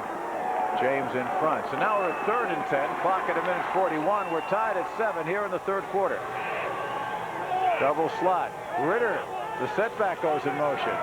Quick pop and a slot, and the slant to Urso, and Urso down to the 30, short of the first down by about a yard or two. Adam Hill again on the stop. Adam Hill has made 2 fine plays, the last 2 plays from scrimmage, as you look at the penalties there. And doesn't look like much, but most of them have been in very key situations during drives down in the red territory. Back just went in motion. He turns right up and he goes right where the linebacker was on that stunt, and he comes up a yard short. 4th and 1, no question. Marengo's going for it. Power. Wishbone formation. Everybody in tight. They give it to Ritter, and Ritter, nothing fancy, and gets the first down. Joe Ritter straight ahead between center and right guard. There's Carnes, who helped make the stop along with Eaton. It'll be interesting to see right here when he crosses the line. That second effort might be enough to have gotten him the first down. Depends on the mark. Let's take a look at it from here. You can see right here it's just a cross block between a guard and a tackle. Boy, look at Carnes dragging him back. And that's a great effort. If he ends up getting the first down, that's an outstanding effort. He got it. He did, and it was. 54 seconds left here in the 3rd quarter. Ducoin has scored earlier this quarter to tie the game at 7. Brockman comes in with a play from Kelly Camp. And the clock starts to wind again. From the 29-yard line at Ducoin. Second man takes the ball, Gavin Horn, and Horn is brought down by James and Sean Margram. But again, close to or past first down markers, and it is another first down. See the fake to the fullback, give the second man through right here, and they're all walling off the inside. Nice job of running. Nice mix-up in the play selection by Kelly Kemp. Coming up to the 11th play of the drive. Final 30 seconds here. From inside the 20. Fisher cuts it up, gets about 5. Brought down by Richard Swinney. And that will do it in all probability for the 3rd quarter. So Marengo's on the march, but they will march the other way because that is the end of the 3rd quarter. With the score, the Illinois High School Association 3A Championship, we're tied. Marengo and Ducoin, a touchdown and a point apiece. Well, I hope you're enjoying your Thanksgiving picnic. That's Clark Zabel, one of our Sports Channel Trio video camera crew, and I don't know what the Kickapoo Joy Juice is in that thermos bottle, but I tell you, that is a lonely and cold place to be. Clark, we appreciate it. Final 12 minutes here. We're tied at 7. Morango on the march, 2nd and 6 from the Ducoin 15. Scott Fisher wrapped up. Never had a chance. David Hill. Clutch play for Ducoin. Loss of 3 back to the 18-yard line. Here's the crowd. Well, Ducoin ahead on passing yards, but it's pretty close. Rushing yardage, about a 45-yard advantage to Morango. So here we are. 3rd and 9 from the 18. Urso in motion. Fisher's got time. Almost intercepted once again by you-know-who. Jason Carnes, who had 2, one almost at that exact spot in the 1st quarter. Knocks it down, will bring up a 4th down. Quarterbacks really put the pressure on themselves. Good fake here, but watch, he's running to his right, and he wants to throw back, and that's really a very, very difficult pass to throw. And consequently, both of these quarterbacks have attempted that route on several occasions and have been very unsuccessful with it. Jason Bohart, a sophomore, is going to attempt a 35-yard field goal with the win. Bohart has kicked one. It was a big one. This one's got the distance. It is good. Jason Bohart whose other field goal after being called up from the sophomore team, won a previous playoff game against defending champion Driscoll, comes through with a 35-yarder here, and that has given Marengo back the lead. It's a lot of pressure on a young sophomore. Relatively high snap, good hold, good concentration, good follow through. Never in doubt, only the distance. And he made it by about 5 yards. Good kick. Give Scott Fisher a big assist on that hold. He brought that one out of the stratosphere, and Bohart was true. 35-yarder, and Marengo now gets the lead back at 10-7.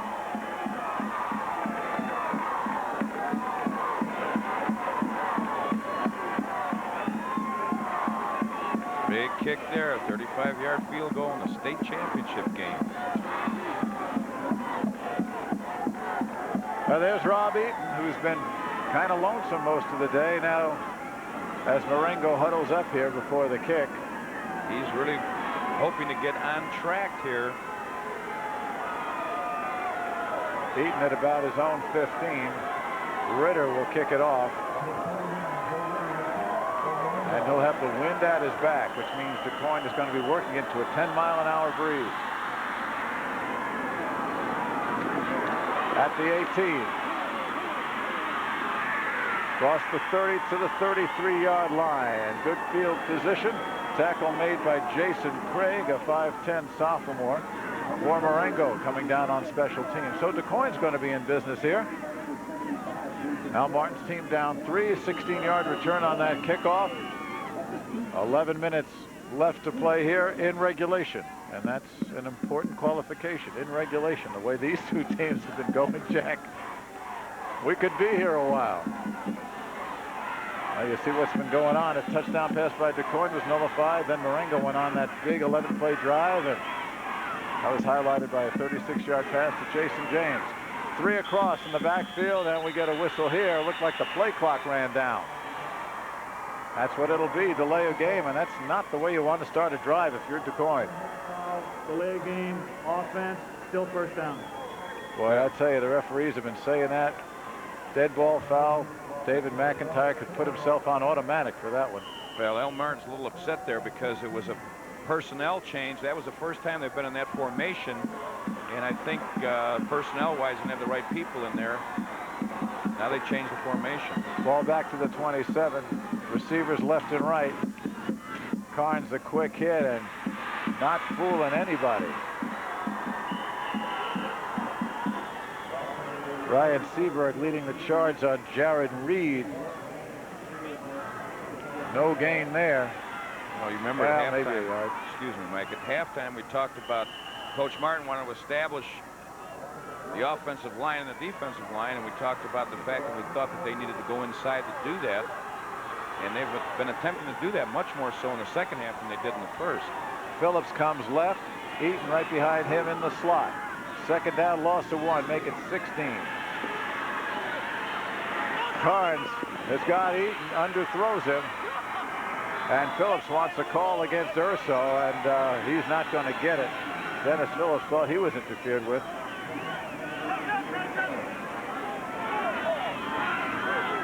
Al Martin not too pleased here. Brings up a third down play, and Phillips gets the word and goes back to the huddle. Can't cry about it now. This is the championship. You just got to go strap it up and snap it again. 9:56 to go here. Phillips again left.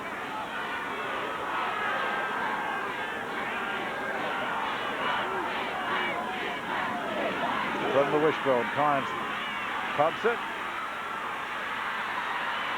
Eluding the rush.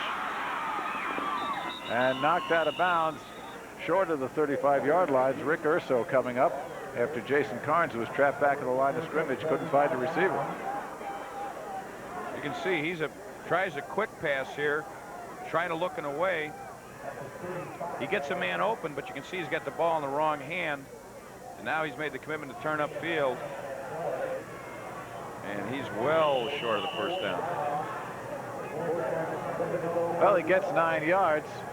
And here's Urso coming up and makes the saving play here. There's Phillips. So look at him. So 4th down, Carnes will kick it away to Urso.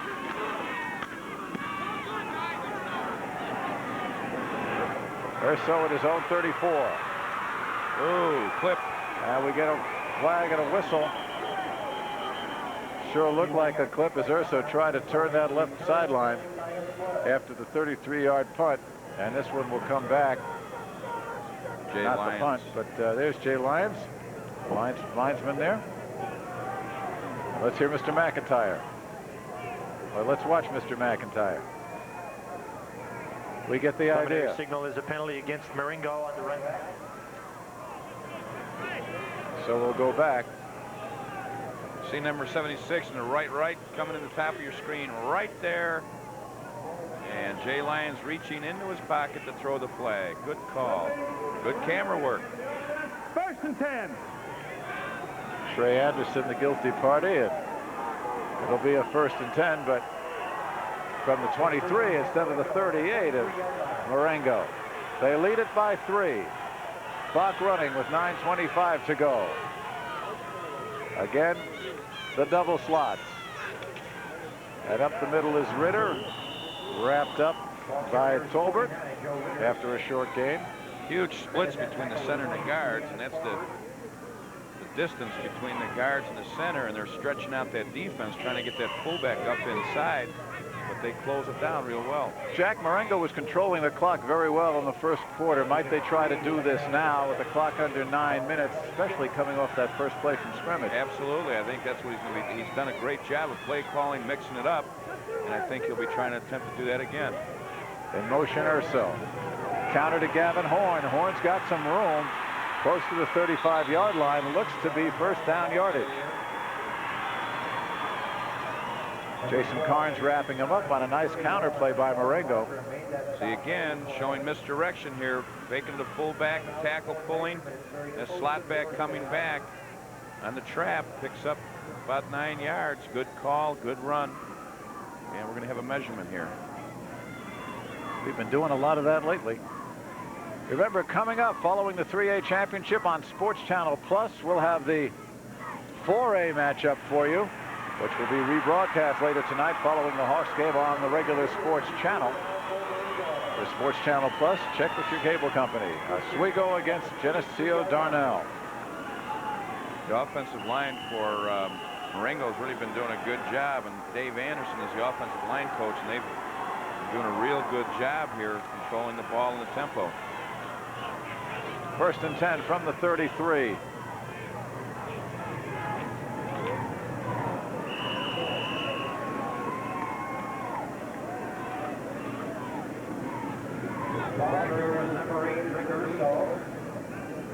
Well, not much running room there. Seems every time I make a comment to compliment somebody, I jinx them.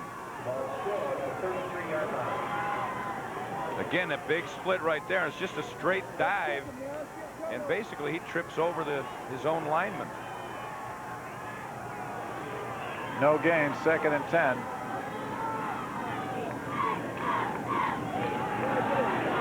Fisher trying to find some room. Jason James bats him out of bounds, maybe a yard or 2.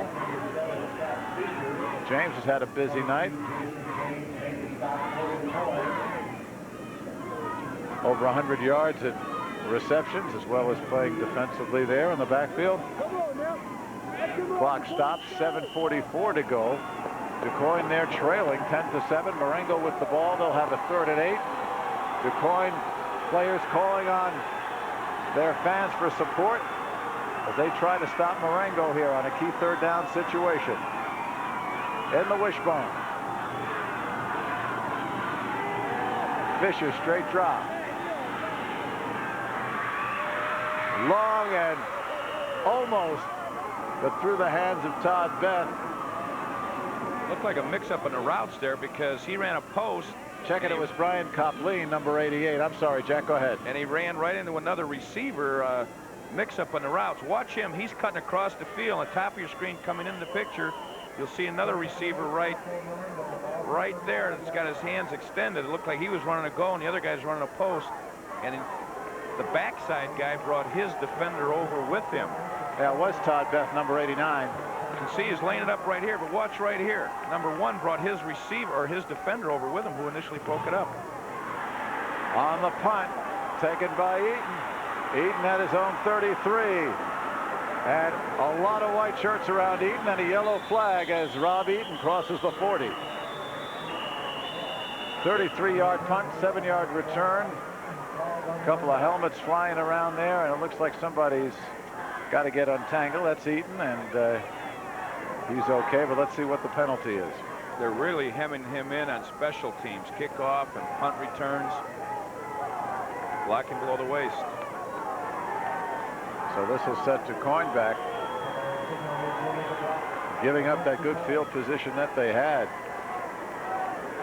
They'll go back 15. Illegal block below the waist on the run back. 1st and 10. So Ducoin will start at their own 24-yard line. Before they do, well, we'll hold on to that for a minute. 1st and 10. Clock running. 7:15 to go. Ducoin trailing by 3. Carnes gets a couple of yards out to the 26. Marengo doing a nice job of defending the options, stringing it out, giving those linebackers time to get over and get those defensive backs time to react. 2nd and 9. This copyrighted broadcast is presented for the entertainment and non-commercial use of our audience. Any reproduction or other use of this program without the written consent of Sports Channel is prohibited. Gain of 1, 2nd down and 9. Receiver split left and right. Wishbone. And another flag flies as Sean Margram gets a carry. Ryan Seberg makes the stop. Clock at 6:34 and holding. Ducoin with the ball. They trail it by 3. The difference, a 35-yard field goal by the sophomore Bohart. Lineman was still going down when the ball was snapped. Second. Penalties declined. 3rd down. Well, Morango will take the down as one of the linemen didn't come set for Ducoin. And it brings up a big 3rd and 9. Now make it 3rd and 7.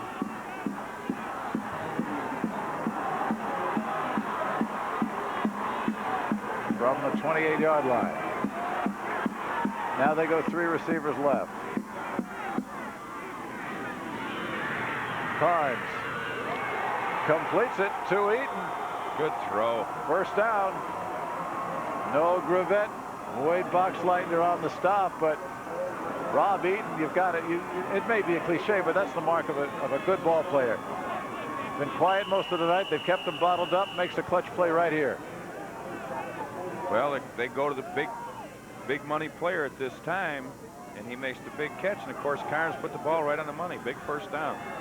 Under 6 minutes to go here. We get Dennis Phillips at the bottom of your picture.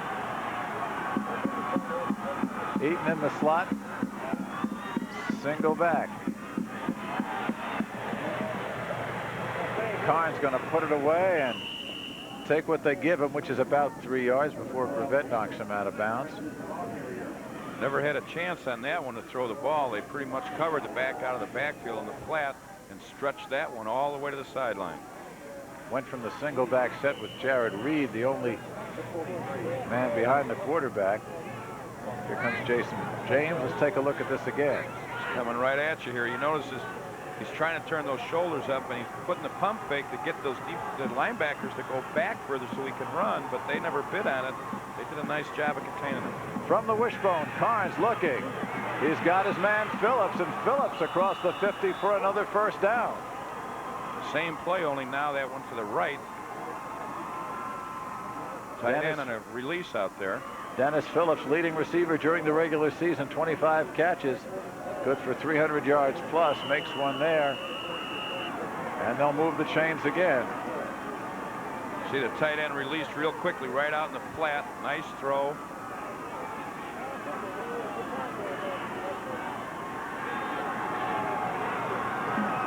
Eaton goes right. Jared Reed, the setback, and again they try it the other way, this time to Saunders. But Saunders can't hold on over the middle. He was popped by Boxlight there and Ritter.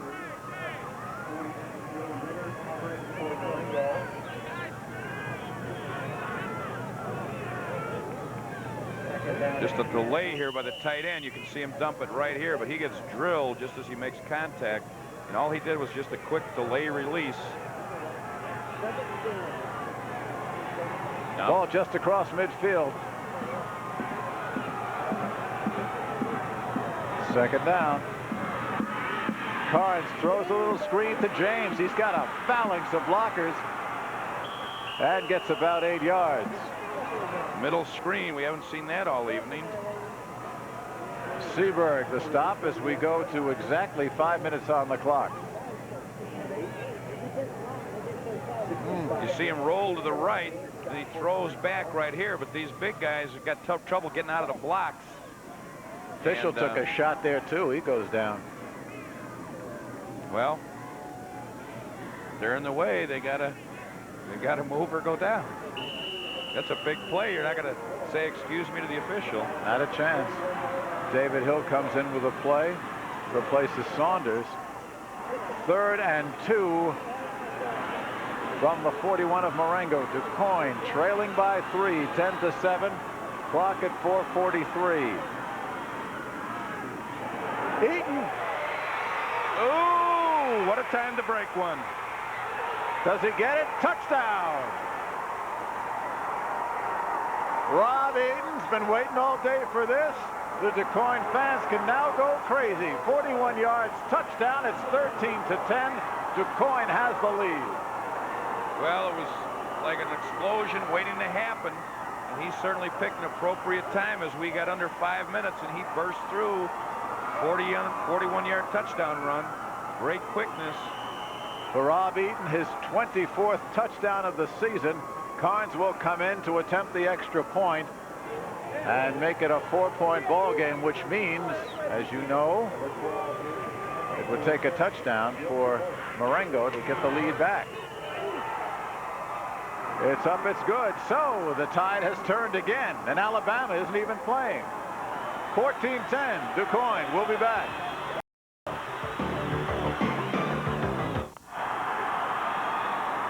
Well, Ducoin's been waiting for the fuse. That's Rob Eaton to go off, and he did right here.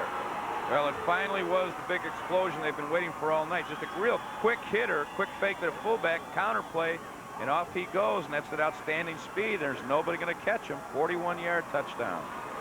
Well, Jason James gave him a good block going through the line. Noah Gravett had the last shot at him, but touchdown, belly flop, not much for style points, but certainly effective for the lead. And now, can Ducoin hold on? Will Marengo come back?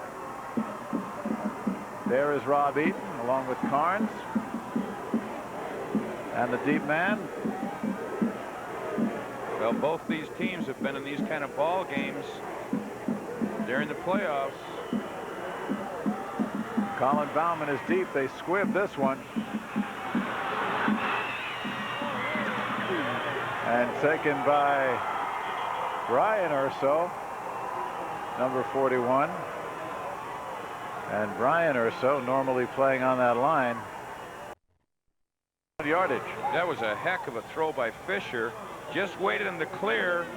He's got the ball released just as he's going by here right there. And very fortunate it was not a base guarding in the penalty-wise, but he just laid that ball perfectly right out there, leading him right past their receiver, or the defender rather.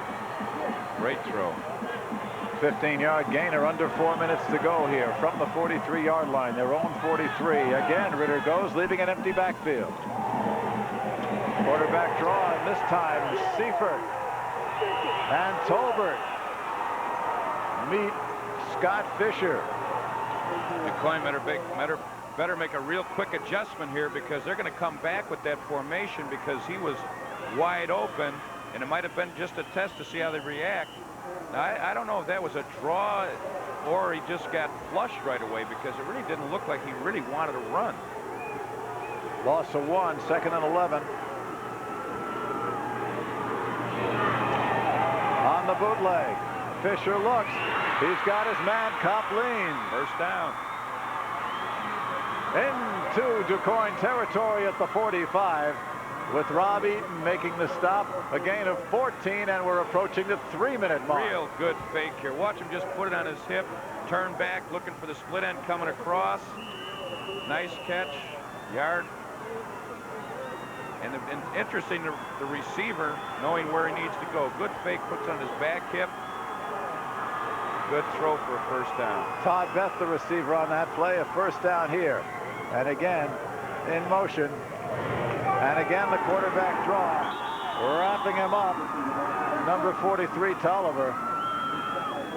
And time now becoming a factor, but there's plenty of time for Marengo here. They're on their own 40. They're on the 42-yard line of DuQuoin. Final 2.5 minutes. Each team with 3 timeouts.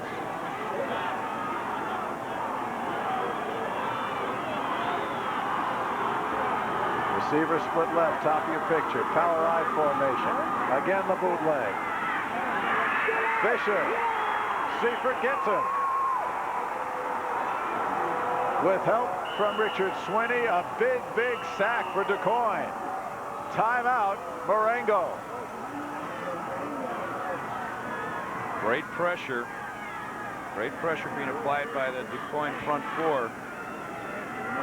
You can see they had a stun on here. He didn't get through there, but it did free up somebody. Number 22. Just enough to get him scrambling. Great hustle.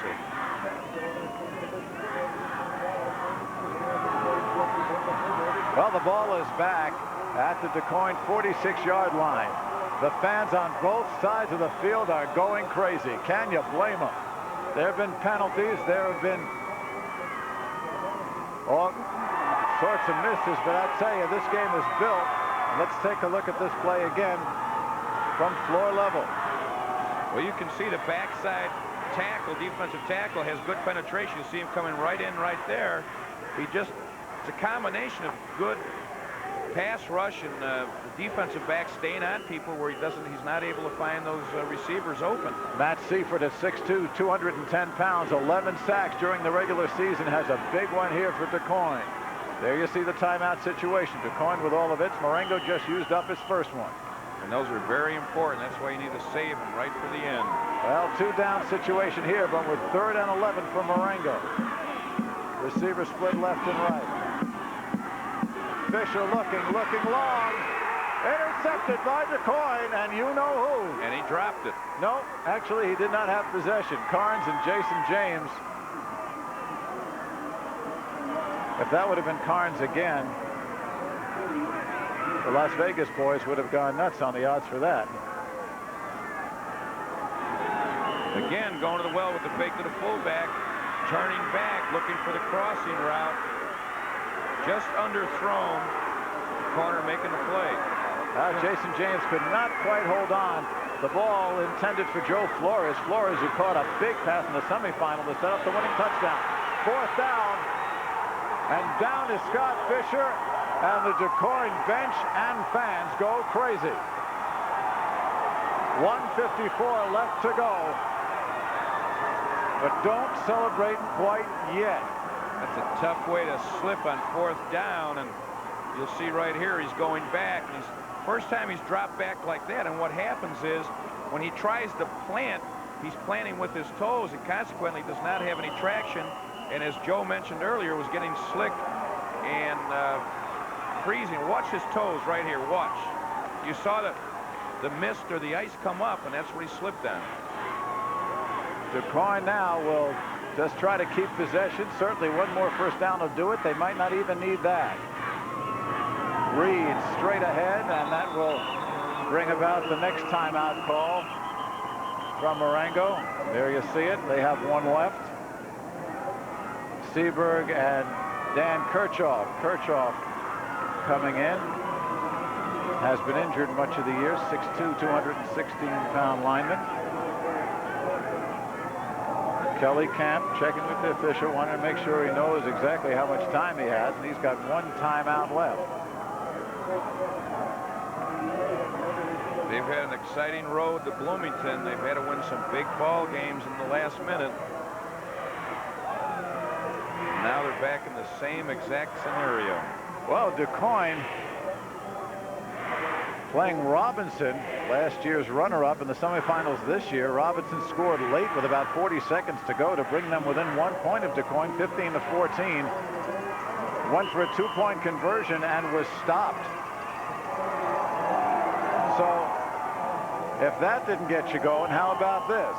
Morango's led most of the game. DuQuoin has come back on a late touchdown run, 41-yarder from Rob Eaton to go ahead, 14-10. They've got the ball, 90 ticks left on the clock. Second down. Carnes, big gainer, and that should do it. Now all they have to do is take a couple of knees and it's over. Big play. Jason Carnes going to his left, running the quarterback option and turning it up. And the one timeout left seems to be academic now for Marengo. Jason Carnes, 6'4", 210-pound quarterback, a senior, about to cap off his collegiate career and give his team a state championship.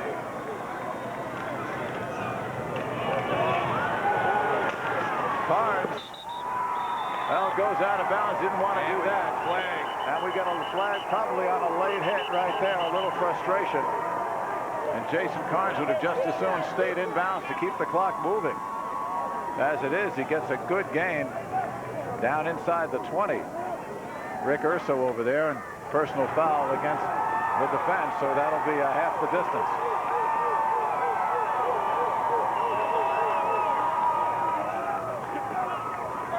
There's some frustration right here. You know, he's obviously clearly out of bounds. Well, now he is. They just want to make sure he stays there. Dead ball foul. Late hit. White. 1st and 10. Remember, coming up right after this on Sports Channel Plus, the 4A championships.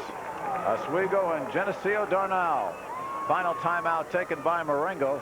We'll be back tomorrow, Jack. Everybody's been looking forward to this 5A title, but I tell you, it's going to have to do something to top the 2 games we've brought you so far. Well, really, both of those 5A and 6A should be outstanding games, but as you mentioned, it'll be tough to top the games we've been doing. Excellent football, Class 1A and 3A thus far. Kelly Camp, in his 20th year of coaching, has never reached the state final before. And the Indians of DuQuoin, 3A winners over Herscher back in 1988. They've been to the playoffs since, but they're putting the finishing touch on a #1 finish right now. You look at the sidelines for Morango.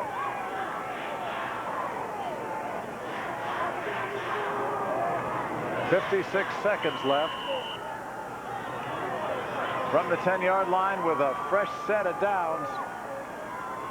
DuQuoin will just run it out right here, I would assume. And before Carnes can take the snap, another whistle, another flag. Dead ball, snap infraction on the offense, still 1st down. You know, you talk about the emotions of the day for Coach Martin, having buried his father this morning and winning the state championship tonight. What a day. Both the highest and lowest probably emotional peaks you can have. There he is, Alan Martin. 1st and 15 now. They'll just take a knee or two and run that 25-second play clock down as far as they can. Alan Martin won in his 1st year. And in his 5th, again, a state championship.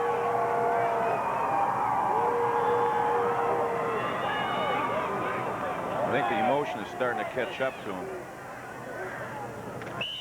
And that's it. That will do it. An exultant DuQuoin team.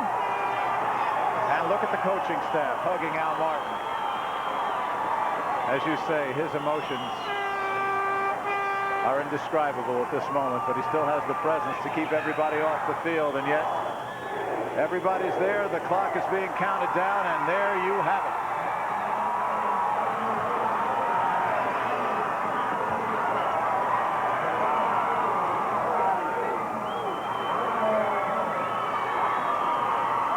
The Indians of DuQuoin over the Indians of Marengo. Our thanks to our spotters, Tony Wisłowski for Marengo and Roger Kraft from DuQuoin. And there's the scene.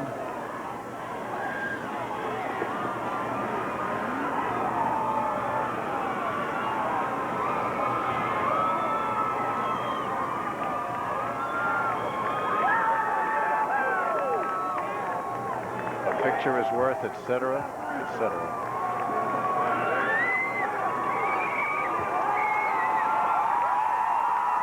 Well, the DuQuoin fans on the near sideline cheering their team, and there is a look skyward.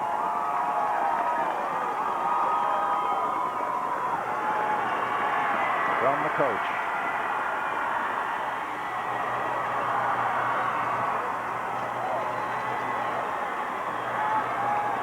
There's Bob Carnes, the former head coach, before Coach Martin took over, and of course the father of the quarterback.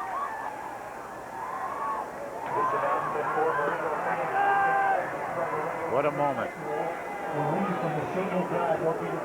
The emotions that must be running through that man's mind.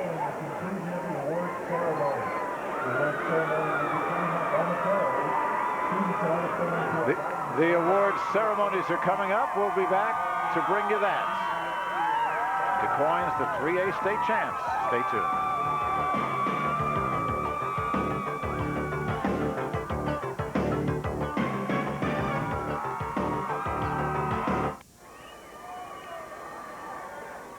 A fourth quarter rally, a final touchdown by DuQuoin has given the Indians a victory over the Indians. And there are DuQuoin's Indians and Marengo's finishing second.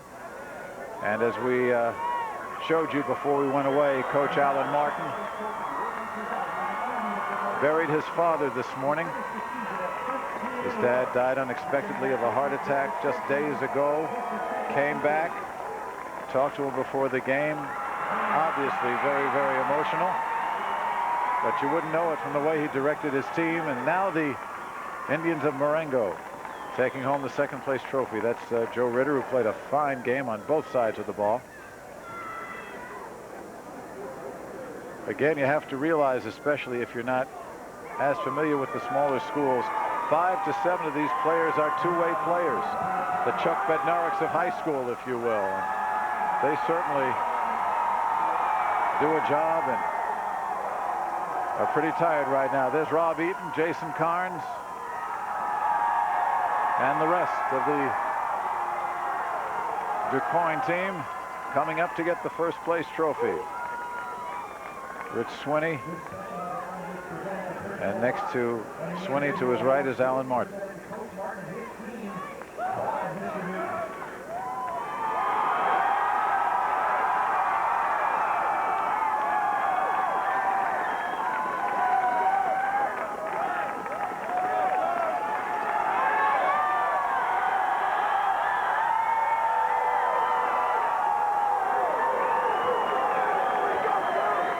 Alan Martin's 57th career win.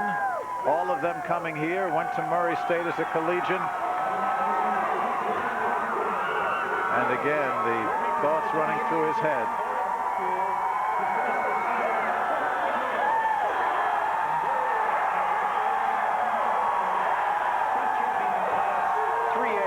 The fans speak. The team exults. They're the champs.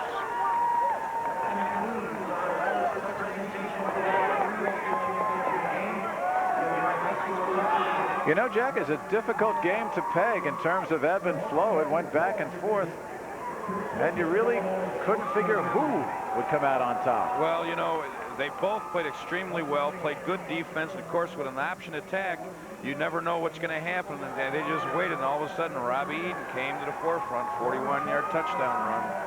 Ticking, ticking, ticking, and boom. Well, Joe Passion is down somewhere in that crowd with Alan Martin, and let's see if we can go down to Joe for a word with the coach of the 3A state champions. Joe, can you hear me? Take it away.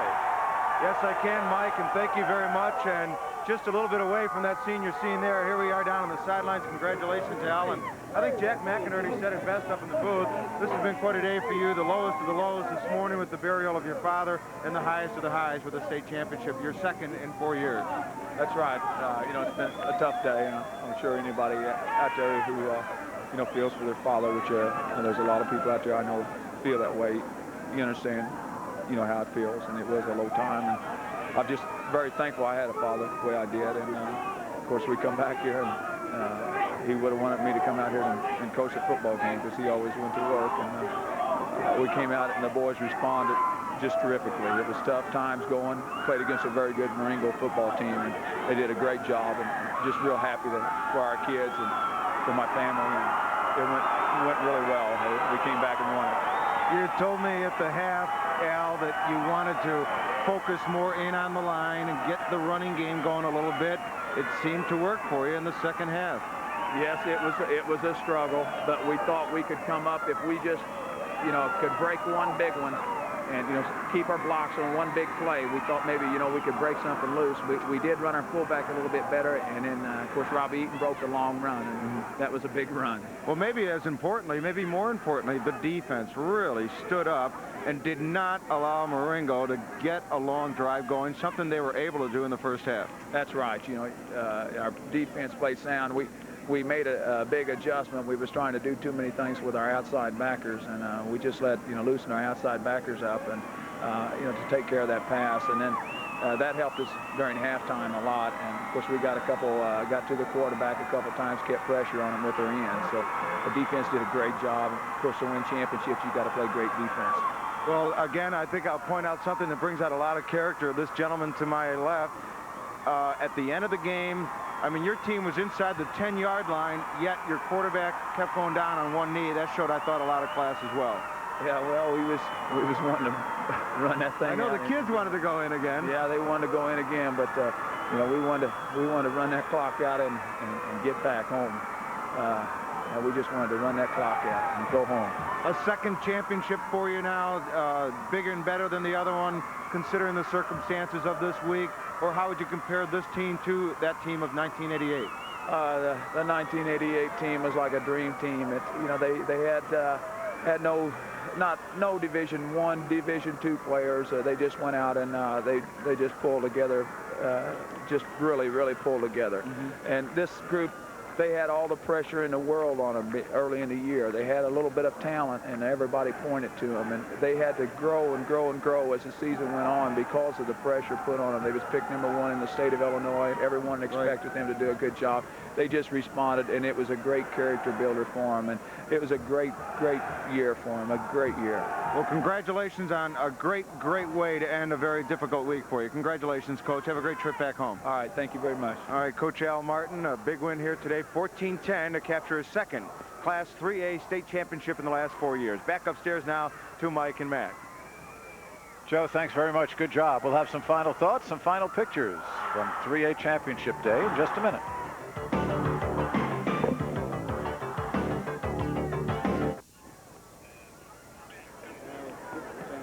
Well, 14-10 the final. An exciting game, an emotional game.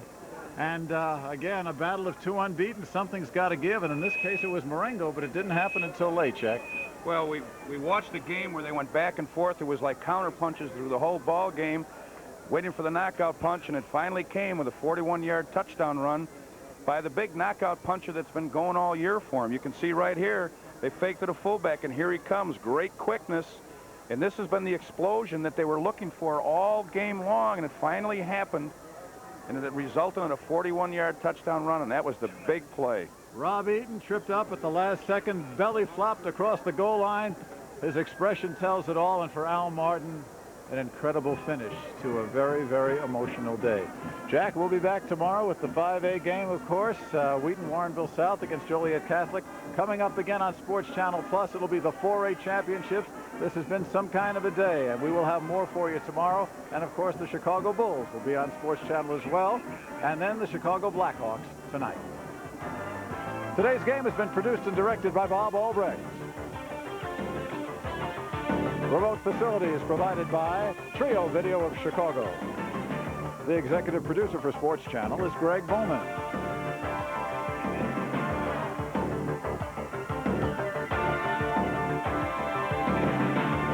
For Jack McInerney, I'm Mike Lederman saying so long from Normal, Illinois. There's your winning coach. We'll see you next time.